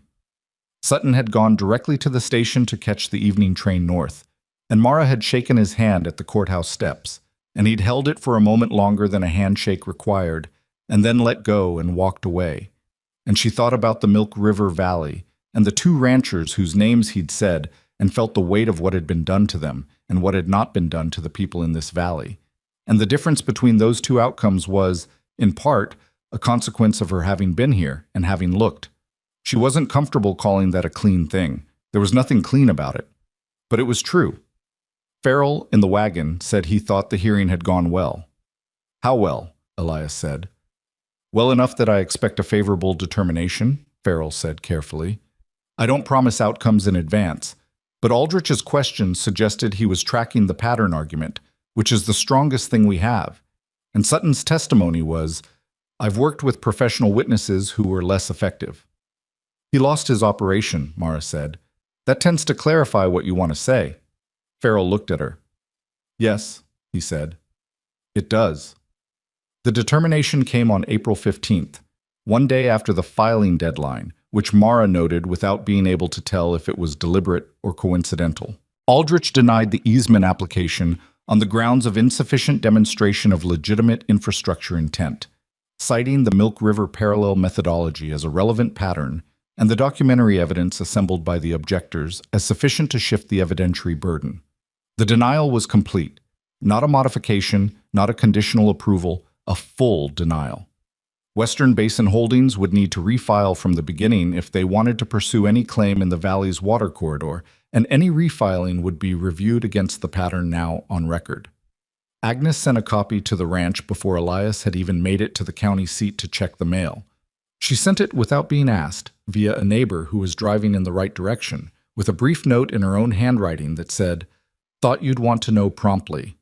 Mara read the determination twice at the kitchen table. Then she set it down. Walt came in from outside, stomping mud off his boots, and he read the expression on her face before she said anything. "It went through?" he said. "Denied," she said. "Full denial." He stood in the doorway for a moment. Then he came inside and poured himself coffee and sat down in the chair by the stove. He didn't say congratulations. He didn't make a speech. He sat down and drank his coffee and looked at the middle distance with the expression of a man who had been carrying a weight for some months and was now setting it down and checking his hands to see what the carrying had done to them. "Eleanor would have liked you," he said eventually. Mara looked up. Eleanor Voss, Elias's mother. Walt had known her 40 years, maybe more. "She was practical," Walt said. "She didn't waste time on nonsense. She saw through things." He turned his coffee cup in his hands. "I'm not saying I handled this well." "No," Mara said. He looked at her. It was the most direct look he'd given her since the beginning, and it had in it a quality of genuine reckoning. "No," he agreed. "I didn't." She let that sit for a moment. Then she said, "You checked the cattle through the worst storm of the decade. You fixed the gate in the dark with a flashlight in your teeth. You've been here every morning since before I can remember." She paused. "That's not nothing, Walt." He made a sound that was not quite a laugh. He drank his coffee. He didn't say anything else, and she didn't need him to. Elias came back from town in the early afternoon. He'd been told at Caldwell's, apparently, because Caldwell had gotten the news from the neighbor who'd carried Agnes's note, the particular speed of small-town information distribution, which had aggravated Mara consistently for months, and which she now found, unexpectedly, like something she'd miss if it were gone. Elias came in the door, and he read the denial letter himself, and then he put it on the table and looked at her. "It's done," he said. "This part is done," she said. "Crane and Falk still own the land they own. Pruitt still exists. They might try again in a different form. Let them." She looked at him. There was something different in his face from the look he'd had in October, when he'd been a man going through a process he didn't believe in, managing his life by endurance. The set of it had changed. Not softer, harder in some ways, the way things get harder when they've been tested properly and have held, but not closed the way it had been. Whatever the winter had done, it had done that. "I want to tell you something," he said. "Something I've been holding since February and haven't said." She waited. "When Falk came here and made his speech about people who insert themselves and have their own interests." He stopped. He was choosing the words the way he always chose them, not performing the choice, but actually making it. "I want you to know that I understood from the beginning why you were here. Not because you were chasing something from me, because you saw a problem and you had the ability to help with it, and you did." He looked at her directly. "I didn't choose you because I was vulnerable or confused or manipulated. I chose you because when I looked at what you'd done and how you'd done it, I saw someone I could build something real with. And I want you to know that I knew what I was doing." She looked at him for a long moment. She thought about Harold Greer and his comfortable certainty. She thought about Helen Pryor's elaborate sympathy. She thought about the 11 months she'd spent in this town as a category rather than a person, and about what it had taken to move from one to the other, and about whether it would have been possible at all if Elias Voss hadn't read a letter on a Friday evening and decided that what was in it was worth taking seriously. "I know," she said. "I knew." "Did you?" "I'm careful about what I trust," she said. "If I didn't trust your judgment, I wouldn't have stayed." Something crossed his face that she'd seen before in the kitchen, in the wagon, at the fence line. The expression of a man encountering something that surprised him and was choosing not to cover the surprise with something practiced. "That's the most direct thing you've ever said to me," he said. "I've been building to it," she said. They married in June, at the ranch, without elaborate ceremony, because neither of them was interested in elaborate ceremony, and because the people who mattered could walk to the property and the people who couldn't weren't people whose absence needed to be structured around. Martin Delaney came with his wife Edna, who brought something she'd made that was edible and genuinely good, which surprised everyone, including Martin.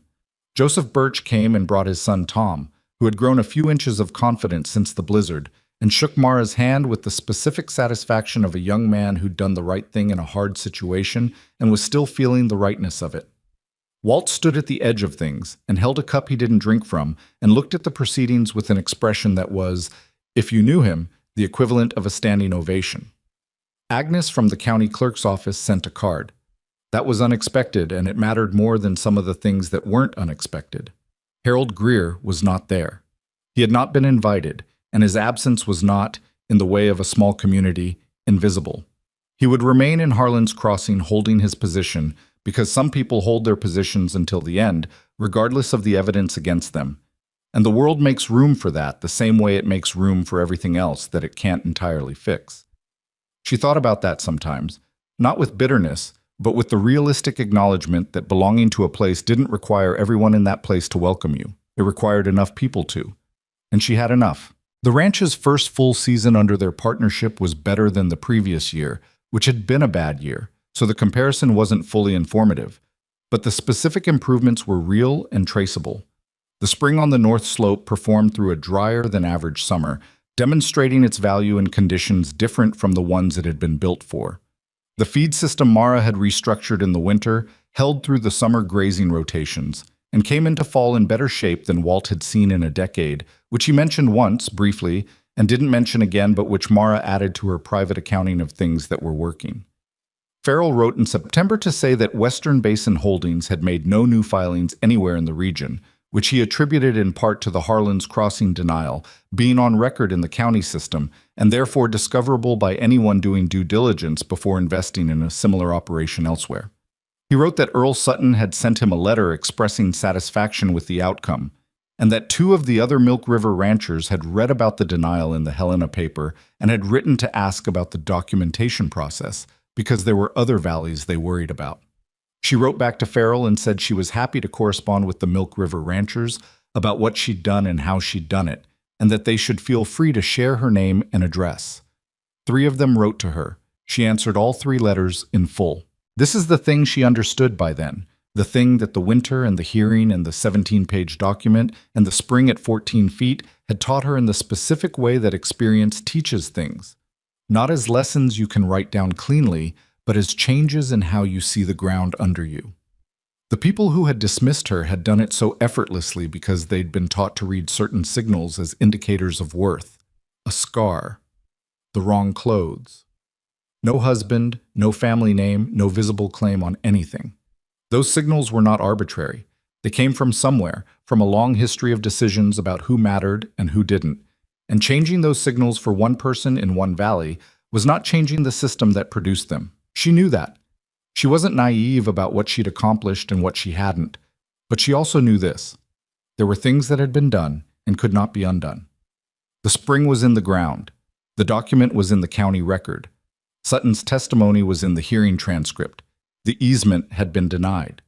The ranchers who'd written from the Milk River Basin were reading what she'd sent them and figuring out how to protect their own valleys. And maybe they would, and maybe they wouldn't, but they had more to work with than the ranchers before them had.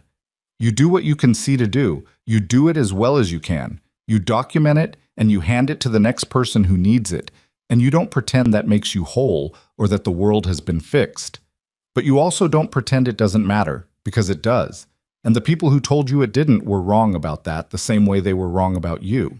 There was an afternoon in late October, a year, almost exactly, from the morning Harold Greer had made his comment at Caldwell's counter, when Mara was riding the fence line on the western boundary and she stopped on a rise that gave a view of the whole valley.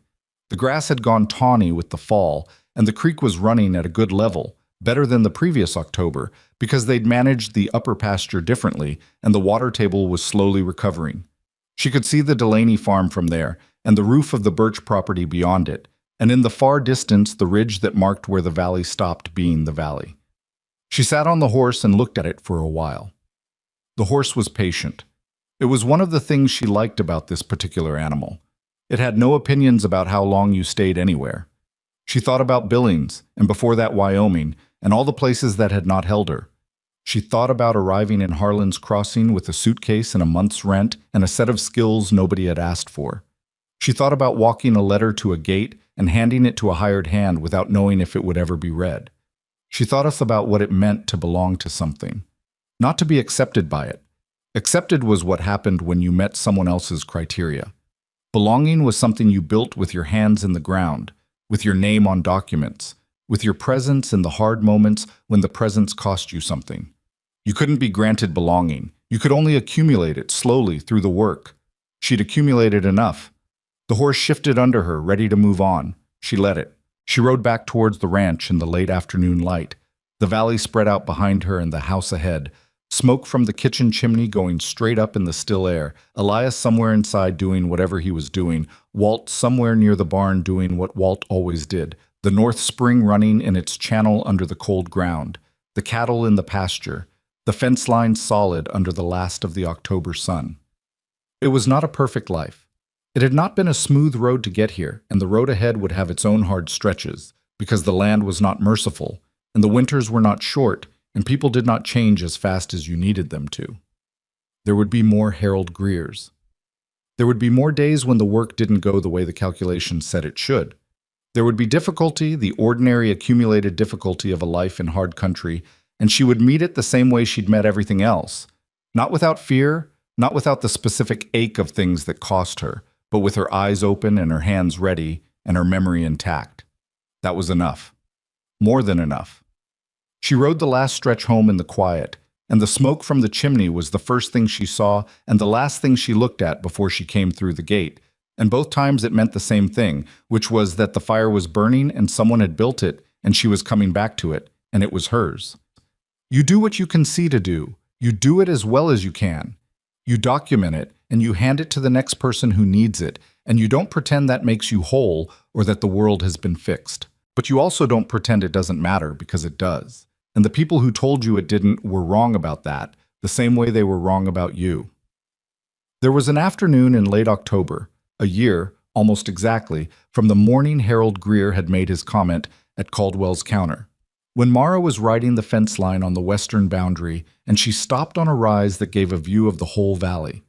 The grass had gone tawny with the fall, and the creek was running at a good level, better than the previous October, because they'd managed the upper pasture differently, and the water table was slowly recovering. She could see the Delaney farm from there, and the roof of the Birch property beyond it, and in the far distance the ridge that marked where the valley stopped being the valley. She sat on the horse and looked at it for a while. The horse was patient. It was one of the things she liked about this particular animal. It had no opinions about how long you stayed anywhere. She thought about Billings, and before that Wyoming, and all the places that had not held her. She thought about arriving in Harlan's Crossing with a suitcase and a month's rent and a set of skills nobody had asked for. She thought about walking a letter to a gate and handing it to a hired hand without knowing if it would ever be read. She thought about what it meant to belong to something, not to be accepted by it. Accepted was what happened when you met someone else's criteria. Belonging was something you built with your hands in the ground, with your name on documents, with your presence in the hard moments when the presence cost you something. You couldn't be granted belonging. You could only accumulate it, slowly, through the work. She'd accumulated enough. The horse shifted under her, ready to move on. She let it. She rode back toward the ranch in the late afternoon light. The valley spread out behind her and the house ahead. Smoke from the kitchen chimney going straight up in the still air. Elias somewhere inside doing whatever he was doing. Walt somewhere near the barn doing what Walt always did. The North Spring running in its channel under the cold ground. The cattle in the pasture. The fence line solid under the last of the October sun. It was not a perfect life. It had not been a smooth road to get here, and the road ahead would have its own hard stretches, because the land was not merciful and the winters were not short, and people did not change as fast as you needed them to. There would be more Harold Greers. There would be more days when the work didn't go the way the calculations said it should. There would be difficulty, the ordinary accumulated difficulty of a life in hard country, and she would meet it the same way she'd met everything else, not without fear, not without the specific ache of things that cost her, but with her eyes open and her hands ready and her memory intact. That was enough. More than enough. She rode the last stretch home in the quiet, and the smoke from the chimney was the first thing she saw and the last thing she looked at before she came through the gate. And both times it meant the same thing, which was that the fire was burning and someone had built it and she was coming back to it, and it was hers.